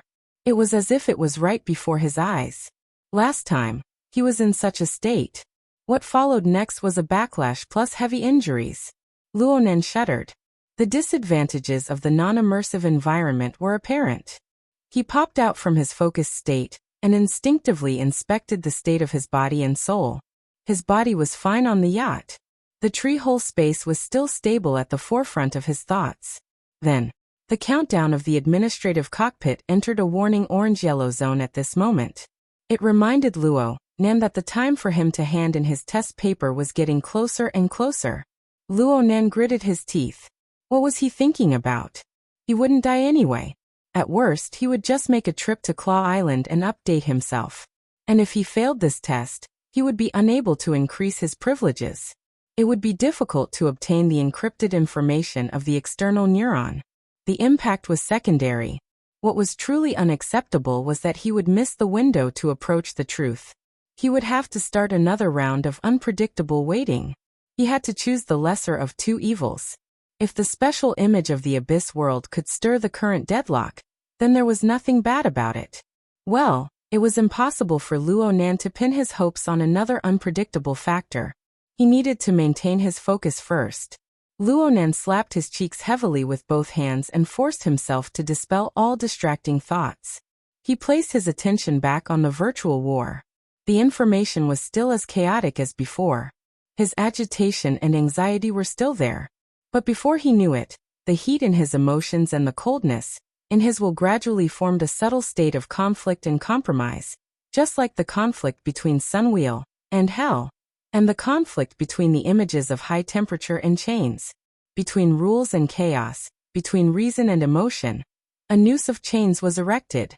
It endlessly churned and cleansed, maintaining a dangerous yet marvelous dynamic balance. His mind moved and didn't move. It was sharp and clear. The information moved and didn't move. There was order in the chaos. The most important thing was that Luo Nan suddenly discovered a marvelous phenomenon of mapping from the non-immersive test scene. What he saw in his eyes was still the half-cut information that made him restless. There was no sign of things turning for the better even now. It was impossible for the offline test system to provide deeper information. But there was an inexplicable sense of déjà vu. There were some impressions buried deep within his memories that were stimulated by this chaotic information, slowly emerging. Of course, this was an illusion. The true reason was that there was an even deeper and grander system right next to him in a position that was infinitely close. It was in a completely different state from its previous unfathomable and uncontrollable state. It established a connection with the offline test system and began the orderly output of information and data. The Abyss World. To be more precise, it was the sediment that Luo Nan was unable to absorb and digest when he suffered the backlash of the Abyss World. It accumulated within the altar's spiderweb. In a certain sense, this sediment was equivalent to Luo Nan's own memories. It was just that it was hidden deep within an external storage system that was more complex than the brain. It was simply impossible to dig it out in the past. But now it was activated. The management cockpit continued to pop out analytic graphics without end. Luo Nan continued to not understand the characters he should not understand. But Luo Nan was no longer looking at these scribbles. His gaze fell directly on the panoramic battlefield. It fell on the buildings, the soldiers, and the vassal groups or individuals of the fantasy breed. An even more intense feeling of familiarity burst forth. The old-style defensive array. What was it called? I don't remember, but as a solidified configuration, it should look like this. Magnetite mica. This sort of thing is a large-scale soul magnetization storm of soldiers. Pure defense is definitely not enough. I have to take the initiative to interfere. The design of the enchantment. Crap. I don't have enough time. The timer on the management cockpit entered the red zone. Luo Nan no longer had the chance to carefully comb through it. However, the experience he obtained from the entire battlefield told him that there was no need to worry. This so-called test was nothing more than a seamless connection between many different types of space-time structures, seeking a stable and optimal solution. Of course Luo Nan knew this. During his battle with Gongqi a few days ago, especially in the Cavern of the Blood God Ants, the Mist Labyrinth, the Blood Soul Temple, and other domain structures interweaved and mixed together to firmly seal Gongqi within. This was something that had been tested in practice. The structure of the relay station in the topic was a defensive facility. The tightness of the structure was indeed much higher than that of the structures mentioned above. But it was precisely because of its tightness and regularity that the difficulty of Luo Nan's test was actually a bit lower. Beep. Test time is up. The scene before Luo Nan's eyes suddenly turned dark. The scribbles on the management cockpit were cleared out. His last impression of the battlefield stopped at the outer perimeter of the relay station. It was the instant the firestorm exploded. The living planets and the model-like stars all disappeared into the distance. Luo Nan's thoughts returned to the virtual brain interface. A notification pop-up window appeared once more, announcing the test results. This kind of information was quite easy to understand. XX simulation combat test completed. System evaluation. A competent professional. The military's attitude toward you is quite conservative. But blood and fire will help you grow rapidly or die quickly. What kind of score was this? Luckily, the true test results came out. Additional questions offline test result. Pass. Realization of heaven's stairway waiting. The weighting score is incorporated into the general knowledge test result, applicable to the 100-year sequence special talent clause. Knowledge access level increased. Confirmation of rights review complete. Rank determination complete. Holders' current privileges. Ownership, temporary. Knowledge access, Heaven Stairway Level 4 tested. Resource access, Sergeant rank tested. Heaven Abyss Network, none not connected. Opening corresponding privileges to the database. Able to extract, design, and craft data of lamination interference.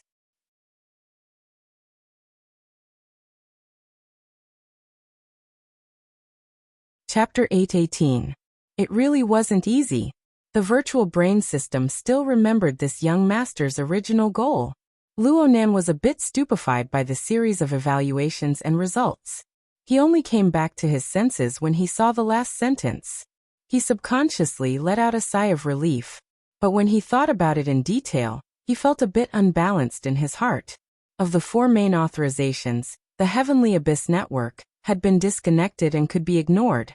The remaining 3, knowledge search and resource transfer, had changed from pending detection to detected. Among them, knowledge search had also been upgraded to Celestial Stairway Level 4. He did a set of Heaven Stairway Level 2 tests and obtained the right to check out Heaven Stairway Level 4. It looked pretty good. Bullshit. The core of the test, ownership, didn't change at all from the word to the meaning. He had been tossing and turning for so long, but in the end he was still a temporary owner. Someone could point at his nose and tell him to return the item to its rightful owner at any time? What was the use of this sort of confirmation and review process? Luonan cut a sorry figure during the offline test, and finally obtained this kind of result. Luonan was quite vexed. However, Luonan was a good and reasonable child in nature. He knew how to look for reasons from himself for everything. After calming down for a bit, he thought back to the entire test process. It really wasn't all that amazing. The final evaluation he obtained was quite conservative. Reality was reality. No matter what objective factors existed, the test evaluation had its own preset standards. Luonan was unable to reason with the system. Oh, my head hurts. Luonan's mental and physical state began to slide into a low ebb. His results from the low-altitude sweep were just one of the factors. A considerable portion originated from the life-saving mapping during the test.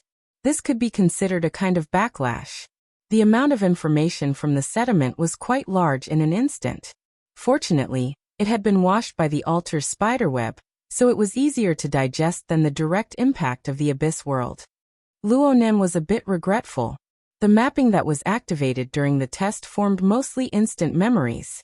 Now that he thought about it, there wasn't much that he could remember. It was a bit like forcefully memorizing a question to pass the test. He had to memorize it in one gulp. He had to come to the question, the situation, and the conditions before he could think of the answer. After the test, everything returned to square one. The sediment continued to precipitate.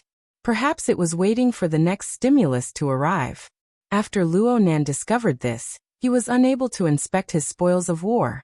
He hurriedly retracted the external neuron and opened up the virtual workspace on the yacht. He took stock of the little bit of memory information that remained. Over half an hour passed. Luonan's head was dizzy and swollen. He looked at the work area again, but the results were few and far between. The relay station was still all right. He had studied the blueprint seriously and had some general ideas.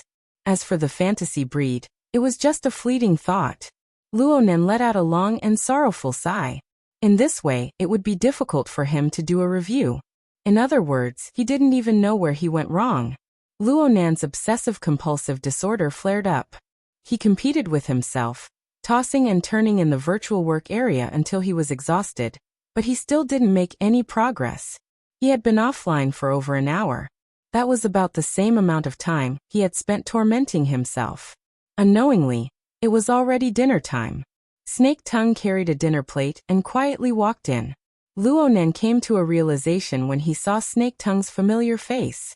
The muslin of concealment was still attached to his body. He had yet to return it to Snake Tongue.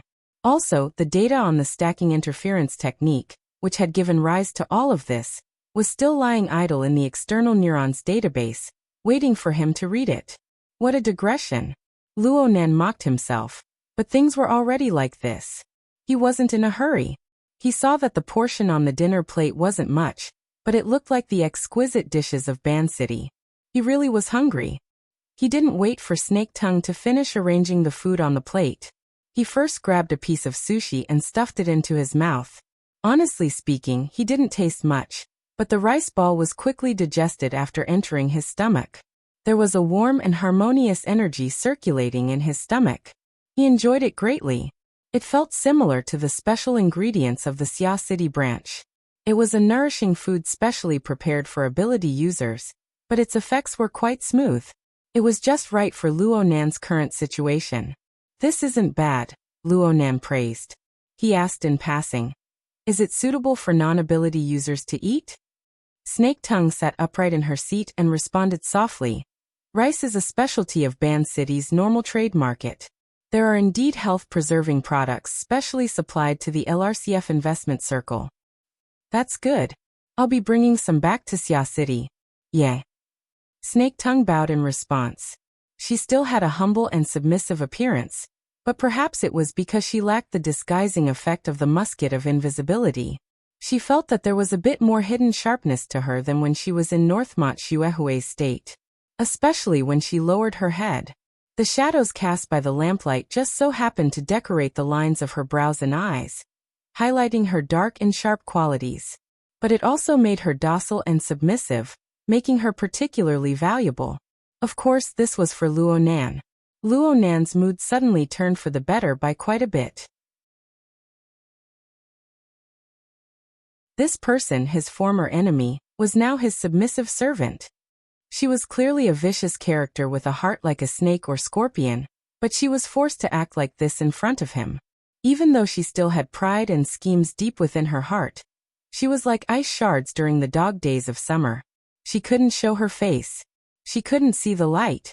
Luonan could easily knead and knead her as he pleased.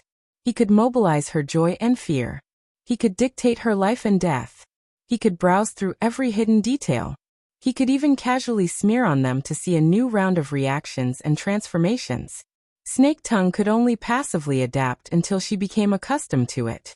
Or she could make changes that Luonan permitted. She had already done quite well. After the conversation in the bathroom, her corrections were very clear. She knew better than to look at the problems on the psychological level. She certainly still had some unwillingness in the depths of her heart. Her unruliness was still there. Her lofty and unyielding character still existed. The more it was like this, the more painful it was, but she was able to obtain an unending stream of strength from it. She still lacked a bit of conscious self-awareness up until now, as well as a method to efficiently utilize it. So much so that she had suffered a lot of torment for no reason. Luonan was unable to help her with this. Frankly speaking, he was quite pleased to see Snake Tongue struggle. Cough. Luonan was a bit unaccustomed to suddenly digging out the dark side of his heart. But in this sort of one-sided situation, there was a marvelous calmness that came from letting oneself fly. In any case, his mood had indeed turned for the better. He removed the veil of invisibility from his face and handed it back to Snake Tongue. He even made a joke in passing. Your acting skills were all trained on Northmont Xuehue, right? Luonan laughed out loud during Snake Tongue's momentary stillness. He pulled out the information related to the lamination interference technology from the virtual brain system. The information wasn't a huge tome, but its form was quite interesting. It was similar to the amalgamation of an experimental diary and a thesis draft. It was a bit messy for other people, but Luonan had a solid foundation and configuration. He also had the mindset of a researcher. The entire research train of thought was simply moved before his eyes. Even though there were a few uncommon characters inside that he was unable to recognize and translate, it didn't affect the overall situation.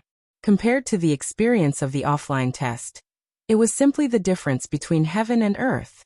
Luonan skimmed through the information and had a preliminary understanding of the context of the entire information. He also quickly grasped the crux of a problem. He raised his eyes and saw that Snake Tongue was just about to leave the room. He shouted, "Wait!" Snake Tongue was already north Mont Shuehui. She raised her head in a slight daze. Her face was even colder and purer than her original appearance. It intersected with her sinister and malicious image from before, forming a rather large visual impact. Luonan was stunned for a moment before he said, "Stay here. Help me with some experiments." Yeah. According to the information, the veil of concealment and the veil of silence weren't the carriers of the spirit core for lamination interference technology. Instead, they were just extensions. They weren't made of natural materials, nor did they go through any special processing techniques. They were just true lamination interference spirit cores. They were in a semi-energized state, absorbing the energy of the outside world over the years to carry out the transformation of mass and energy. They were paired with a small portion of special raw materials to weave themselves into strange objects. According to the information, Mr. Liang Lu's original intention in creating the spirit core was to conceal his identity. Therefore, the combat power of the entire set of objects wasn't that great. This was especially true for the transformation and interference axis of the spirit core itself. It was precise and relatively fragile. It would often disintegrate in battle, and it couldn't be mass-produced. It could only be made according to the specific state of the lamination layer and the user's situation. It was a test of thought and skill. Liang Lu's self-evaluation also said that the relevant design ideas and techniques were actually a level higher than the evaluation of the work. However, the repeatability of the spirit core was far too poor, so it could only reach the 4th level of the celestial stairway. It was a step away from the title of nobility. It was quite regretful that he couldn't leave his name in the annals of history. Luonan didn't quite understand the background of this technology, but he did understand one thing. The product of lamination interference spirit core was a top-notch concealment equipment. If it was operated properly, the user could even change their characteristics in the mental domain, becoming a completely different person. This kind of ability was seriously overflowing. Wouldn't it be too wasteful to use it purely for concealment? The information also said that as a derivative of the spirit core, the dual muslin and the frame of the body and soul must be highly integrated. Otherwise, the interweaving and changing power would injure the user first. This set a very high requirement for the changes, matching, and blending of the user's body and soul structure. The most interesting thing was that the information wasn't limited to the simple pairing of one person and one object. Instead, it was placed on a broader societal level. It researched how to make the characteristics formed by lamination interference approach what kind of person, what kind of person, what kind of standpoint, what kind of person, and what kind of person's faith. This was done in order to obtain the approval of the corresponding circles, to eliminate their vigilance and killing intent. It was simply a teaching syllabus for the study of disguise. Luonan had yet to formally begin, but he already felt that he had learned a lot. At the very least, he knew that the extraterrestrial civilization that Mr. Liang Lu resided in was a complex and turbulent society that could be labeled as a heretic at any time. Luonan also noticed that the information clearly involved the mutual interference of the body and soul. But there wasn't a single word or sentence that involved the word soul strength, mental plane, and the like. The corresponding concepts were all replaced with things like material waves, thought waves, and so on. Translated, this was the meaning. The smell was a bit familiar. Dean Wan? Wasn't this the concept that Dean Wan's order of creation had always emphasized?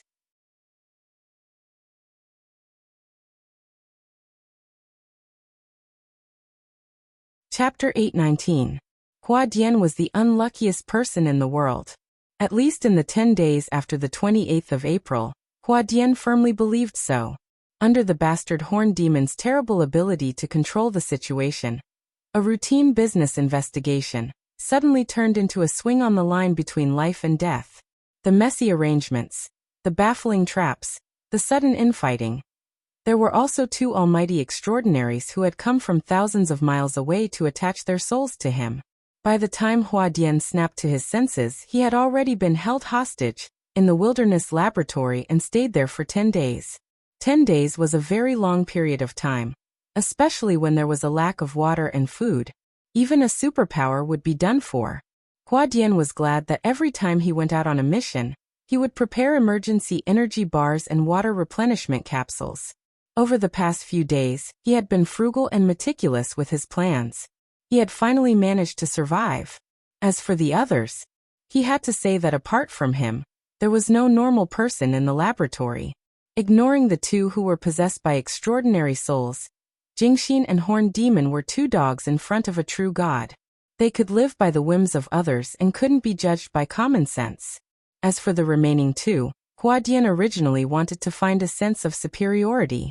At the very least, he wanted to experience the feeling of being in the same boat. However, the reality dealt him a heavy blow.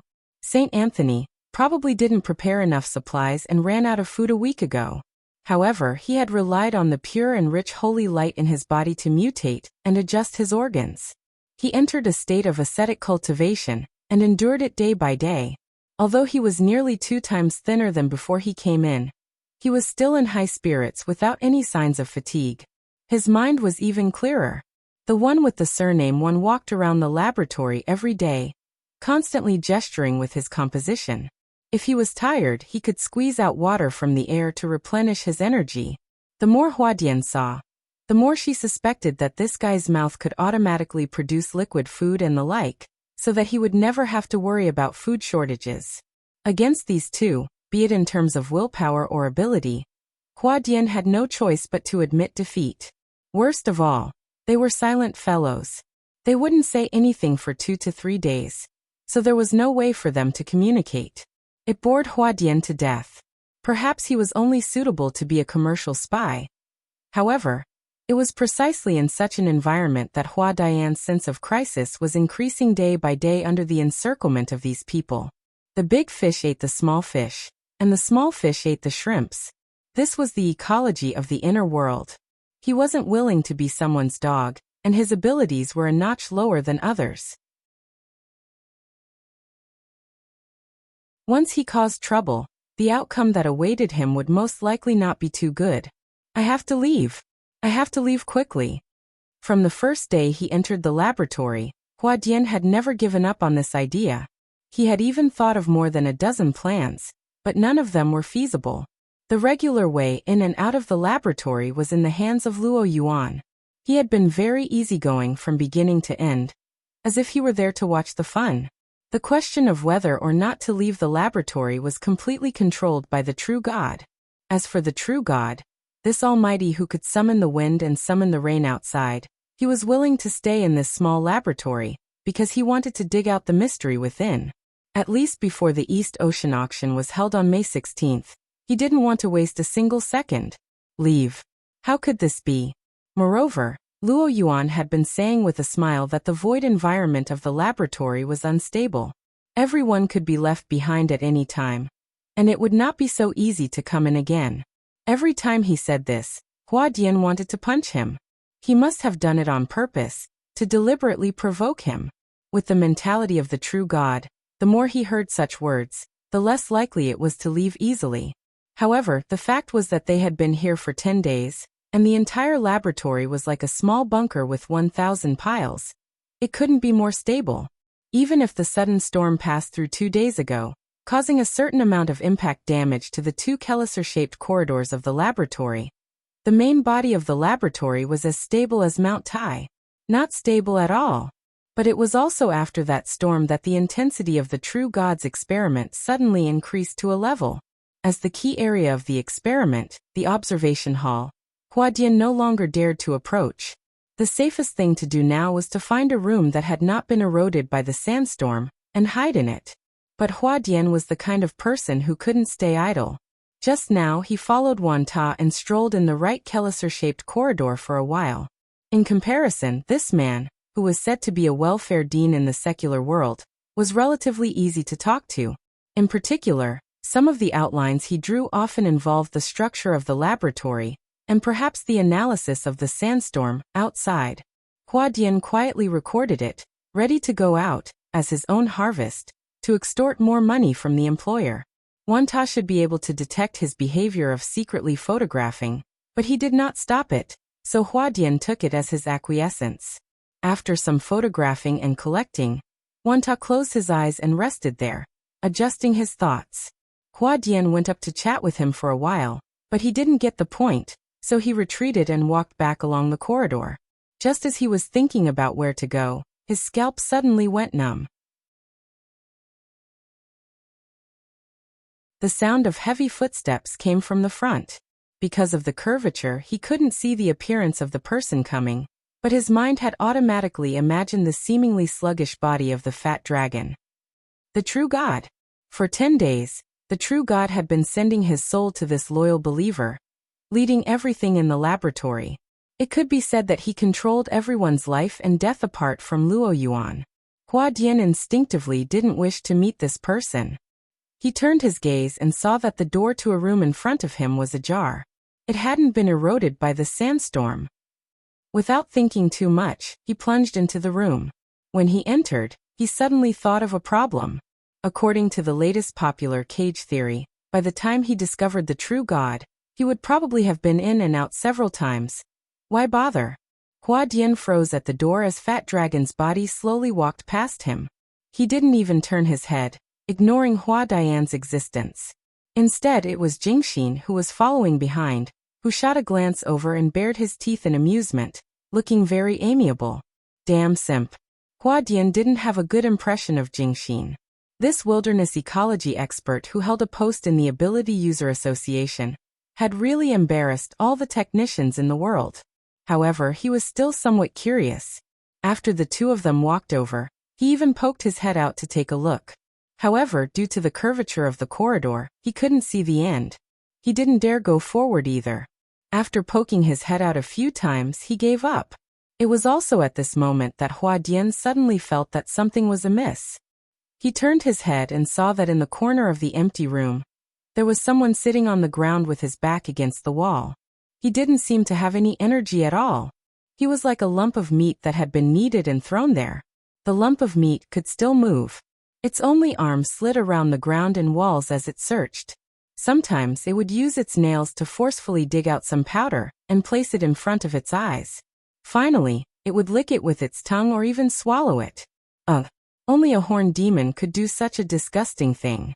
Although Horned Demon and Jingxin were the two dogs under the true god's feet, there was actually a difference between dogs. Jingxin was a very competent bootlicker. His only job every day was to serve the true god well. As for the centaur, the initiator of the current situation, after losing an arm, his temperament became more and more weird and gloomy. He did some weird behavior that others couldn't understand. It was appropriate to call him a mad dog. Regardless of what he thought, he had to maintain his dignity. Hua Dian tried his best to ignore Horned Demon's inhuman actions. The corner of his mouth twitched as he revealed a smile. Sorry, I didn't know there was someone here. Sorry to disturb you. Something's wrong. Horned Demon's hoarse and dry voice sounded. There were only two people in the room, so it was impossible for Hua Dian to pretend that it was a misunderstanding. He could only turn his head. What? I'm not in the right state. Nonsense. Believe it or not, my anus can see it. Hua Dian knew that Horned Demon was messing around again. In the past few days, similar situations had happened to him more than once or twice.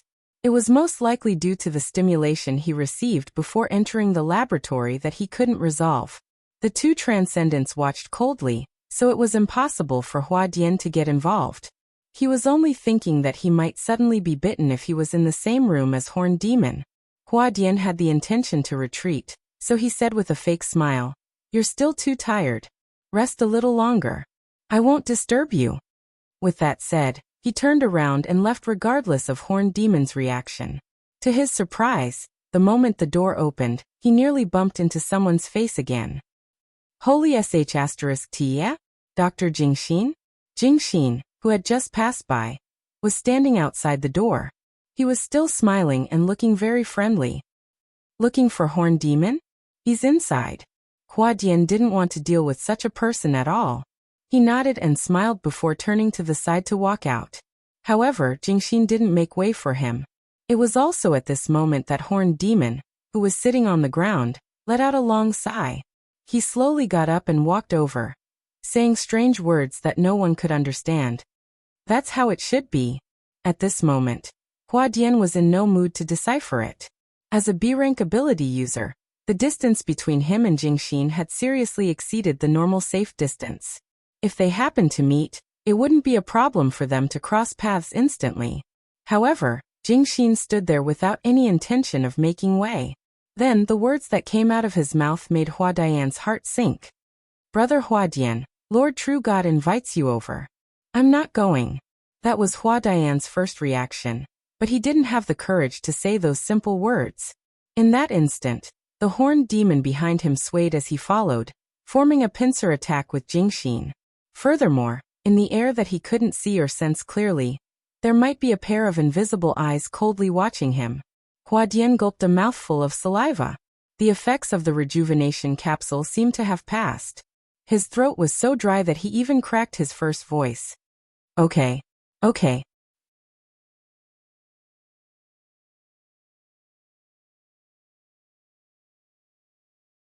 Chapter 820. Hua Dian hated that the corridor was too short. Before he could sort out the situation in his shocked brain, Fatty Dragon's back was already in front of him. The only thing that comforted him was that he had just remembered that Wan Tao was also here. He had been pondering over the composition at the end of the corridor all this time. If a true god came, the two sides would definitely bump into each other.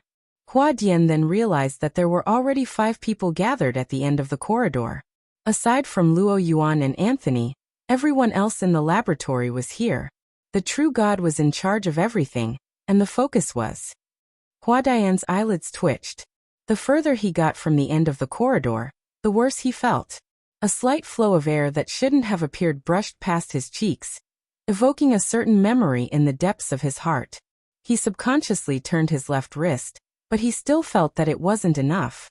He used his other hand to touch it, but all he felt was skin, flesh, and bone. 10 days ago, when he first arrived at the laboratory, there was a wristwatch on it. It was just that the guide, Luo Yuan, took it off and threw it into. Hua Dian stopped. The true god and Wanta were conversing in front of him. The effect is okay, right? It didn't completely block the infiltration. The storm 2 days ago caused some changes in the environment. It's fine as long as it's more or less useful. We can adjust and correct it later. The effect isn't obvious. Let's verify it first, then come to a conclusion. I see that you've been researching for the past few days. You came from Xia City. You and Luo Nan often communicate on composition design? Very little. Our communication is more on the use of the brain and the construction of thought and logic. Your relationship isn't bad, huh? It is. From Hua Dian's point of view, the conversation between the two seemed to be spontaneous and flowed naturally, but there was tension and coldness seeping through it. If Hua Dian was purely a bystander, he would be happy to analyze it in detail. But right now, Jingxin was staring at him with a fake smile, forcing him to move forward. Hua Dian's heart was filled with ominous clouds. Up ahead at the end of the corridor, there was an even more eye-catching scene aside from the two conversing. The metal door that led to the so-called tree hole was open. Hua Dian felt his scalp tingle as he subconsciously retreated. Jingxin coughed beside him, wanting to warn him. At this time, Fat Dragon had already turned around. His face was stiff, but his eyes shone with the brilliance of a true god. When the bright light shone on him, Hua Dian's body froze on the spot, motionless. Something's not right. The centaur on the other side was confused again. As he muttered, he picked some powder from the wall of the corridor next to him. This time, he didn't lick it into his mouth, but he held it in front of his eyes in a daze. Shut up. The true god's gaze was still on Hua Dian. He only used Fat Dragon's mouth to reprimand the centaur. The centaur didn't react, but he stopped talking. The true god did not play any tricks and immediately said to Hua, "You go to the door." When she heard this order, Hua Dian was already a little desensitized. Her emotions were in a mess, but her mind was surprisingly clear. The big fish ate the small fish, and the small fish ate the shrimp. They were finally going to make their move. Then fear surged in his heart. I don't Hey, there's no need to make a fuss. Beside him, Jingxin slapped him on the shoulder and interrupted him. He even took on an unprecedentedly intimate attitude. It's just an experiment. Just my ass. Huadian instinctively reacted and wanted to elbow back. However, just as this instinct was about to be triggered, it froze under the true god's cold gaze. Jingxin was certain that Huadian had already lost his resistance. He casually hugged Huadian's stiff shoulders and persuaded him like a good buddy, calm down. You cannot believe in your strength and luck, but you can't doubt His Excellency's abilities. Look, we've already made sufficient preparations here. All you need to do is verify it. Walk in and walk out. It's that simple. Perhaps because he hadn't spoken to his heart's content in a long time, Jingxin's chatterbox trait seemed to be on the verge of erupting.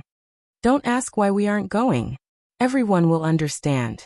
Besides, you're the only professional spy here. Come, use your specialty.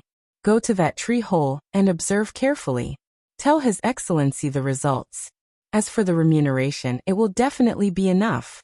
His incessant chatter finally attracted the true god's gaze. Jingxin's voice came to an abrupt halt. Afraid that he would incur the true god's displeasure and enter the tree hole exploration list at the last minute, he began carrying out his true mission. He grabbed the back of Huadian's neck and hooked him forward with all his might. What you're doing is too much. Wanta's voice sounded beside Fat Dragon. The true god's reaction was calm. Say something useful. After a living being enters the tree hole, you need to know the effects it will cause and how to adjust. In his heart, Wanta was a technician who could help him. However, Wanta's reaction was even more direct. He turned around and walked away, arriving beside Huadian in 2 steps. In passing, he smacked Jingxin's arm away. The latter never expected such a situation to occur as his arm slipped from Huadian's shoulder. Wanta gestured to Huadian. Let's go. Huadian stood motionless, his mind still in a daze. Jingxin's eyes nearly popped out as he bellowed. Who dares move? Wanta reached out to grab Huadian's arm and continued forward. Huadian finally snapped to his senses. His aura, which had been repressed by the true god, came to life as he began exerting strength from his feet. But at that moment, he clearly saw Fat Dragon's muscular body distort at the end of the corridor. In fact, what was being distorted was the air and perception. Then, the distorting force was used on Huadian and Wanta. A muffled explosion sounded in the corridor as Wanta's body slammed into the wall. The back of Huadian's head hit the ground. Even Jingxin was pushed 3 to 5 meters away as he slammed into the curved corner of the corridor. On the other hand, the horned demon didn't care about what happened here. He headed straight for the true god, and happened to avoid the frontal assault. At that moment, he stopped and turned his head curiously. No matter what, Huadian was still a B rank. His previous reaction wasn't up to standard, mainly because he was being suppressed by the true god. Now that he had hit his head on the ground, he was completely clear-headed. It was time to risk his life. The few plans that he had been pondering over the past few days flashed through his mind, but in the end, he reacted instinctively. He exerted strength in his legs and shoulders at the same time, his body sticking close to the ground as he slid backward at high speeds. Soft sounds of sonic booms rang out as 7 bone talismans shot into the air. These bone talismans were said to be props made by a certain transcendent. After Huadian bought them at a high price, he had been keeping them close to his body. Every time he used one, he would feel the heartache for days. But now, he was throwing them out as though they were free. High frequency, high pressure, and highly chaotic impacts exploded one after another. The external physical impact was secondary. A considerable portion of it was used on the mental level. It connected to the illusory abyss to summon a storm with greater destructive power. Whoosh! It was as though a gale had passed through the corridor, emitting a muffled howl that caused one's blood to sink. Some of these bone talismans killed indiscriminately. Huadian was also affected, so he couldn't figure out the changes in the outside world. He didn't hope to injure the true god. All he wanted was to cause the laboratory space to tremble. Also, according to his observations over the past few days, there was an area similar to the one that swallowed his wristwatch. Past the corner, the second door. I'll take a gamble. Hua Dian had already slid past Jingxin. The latter was struck by the abyss storm summoned by the bone talisman. His reaction was a beat too slow, preventing him from intercepting him. Hua Dian's shoulder brushed against the corner wall, but he didn't slow down at all. The locked door was right in front of him. His heart stirred, and just as he was about to jump up, his chest suddenly felt stuffy and hot. Then, there was a muffled sound of his sternum collapsing. As though he had been trampled by an invisible elephant. Hua Dian's sliding body was suddenly nailed to the spot.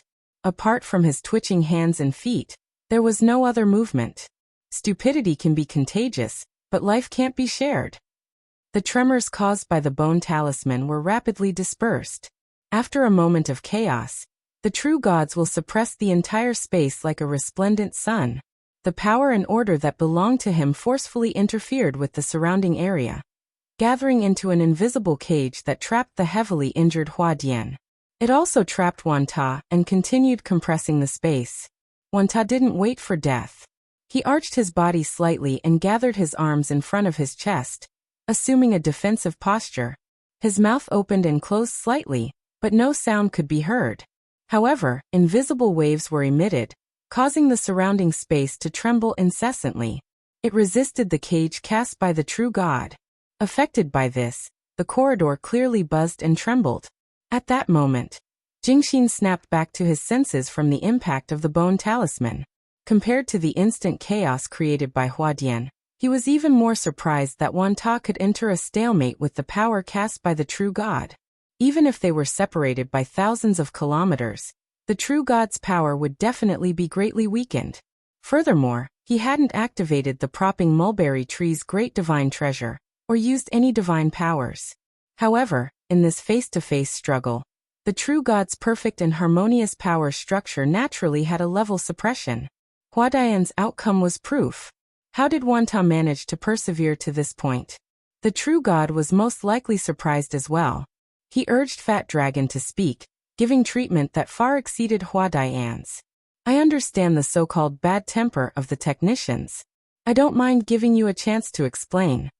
Wanta's lips opened slightly wider. It's easier for me to explain to the children this way. It's beneficial for moral education. The true god didn't speak again. However, the fat dragon he possessed had ferocious patterns on its plain and fleshy face. Together with the brilliant divine light in its eyes, they formed a perfect representation of his emotions. At that moment, footsteps approached. The commotion in the right corridor couldn't be hidden from others. Anthony and Luo Yuan, who were in other parts of the laboratory, arrived one after another. Anthony arrived first. He walked to Hua Dian's side and didn't say a word when he saw this. He squatted down and pressed his palm on Hua Dian's chest. A mercury-like glow descended, stimulating the activity of his organs and temporarily alleviating the heavy injuries in his chest and abdomen. Luo Yuan was the last to arrive. He walked slowly and even limped a little. He had been like this for 2 or 3 days. It was said that the carrier he had attached his soul to had exhausted its potential, and the genetic level had begun to collapse. In any case, it was only a temporary item, so Luo Yuan didn't care. He also stopped beside Hua Dian and looked at the scene in the corridor.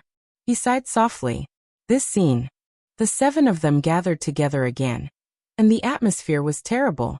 Under Anthony's treatment, Hua Dian's consciousness recovered. He knew that only Luo Yuan, who was also an extraordinary, was qualified to adjust the situation. He wanted to ask for help, but the blood in his throat surged up first. It gurgled and drowned out his voice. Anthony frowned and exerted a little more strength. Hua Dian coughed out another mouthful of blood and stared at Luo Yuan. All his words converged into the most primitive word. Help. Luo Yuan shook his head slightly and didn't give a response. He only sighed with emotion. It's already not bad that it can last until now. It's very normal now. The true god opposite him directly refuted. At that moment, everything in the laboratory was under his control. He slowly compressed Myriad Pagoda's defensive space and gradually erased the possibility of its rebound.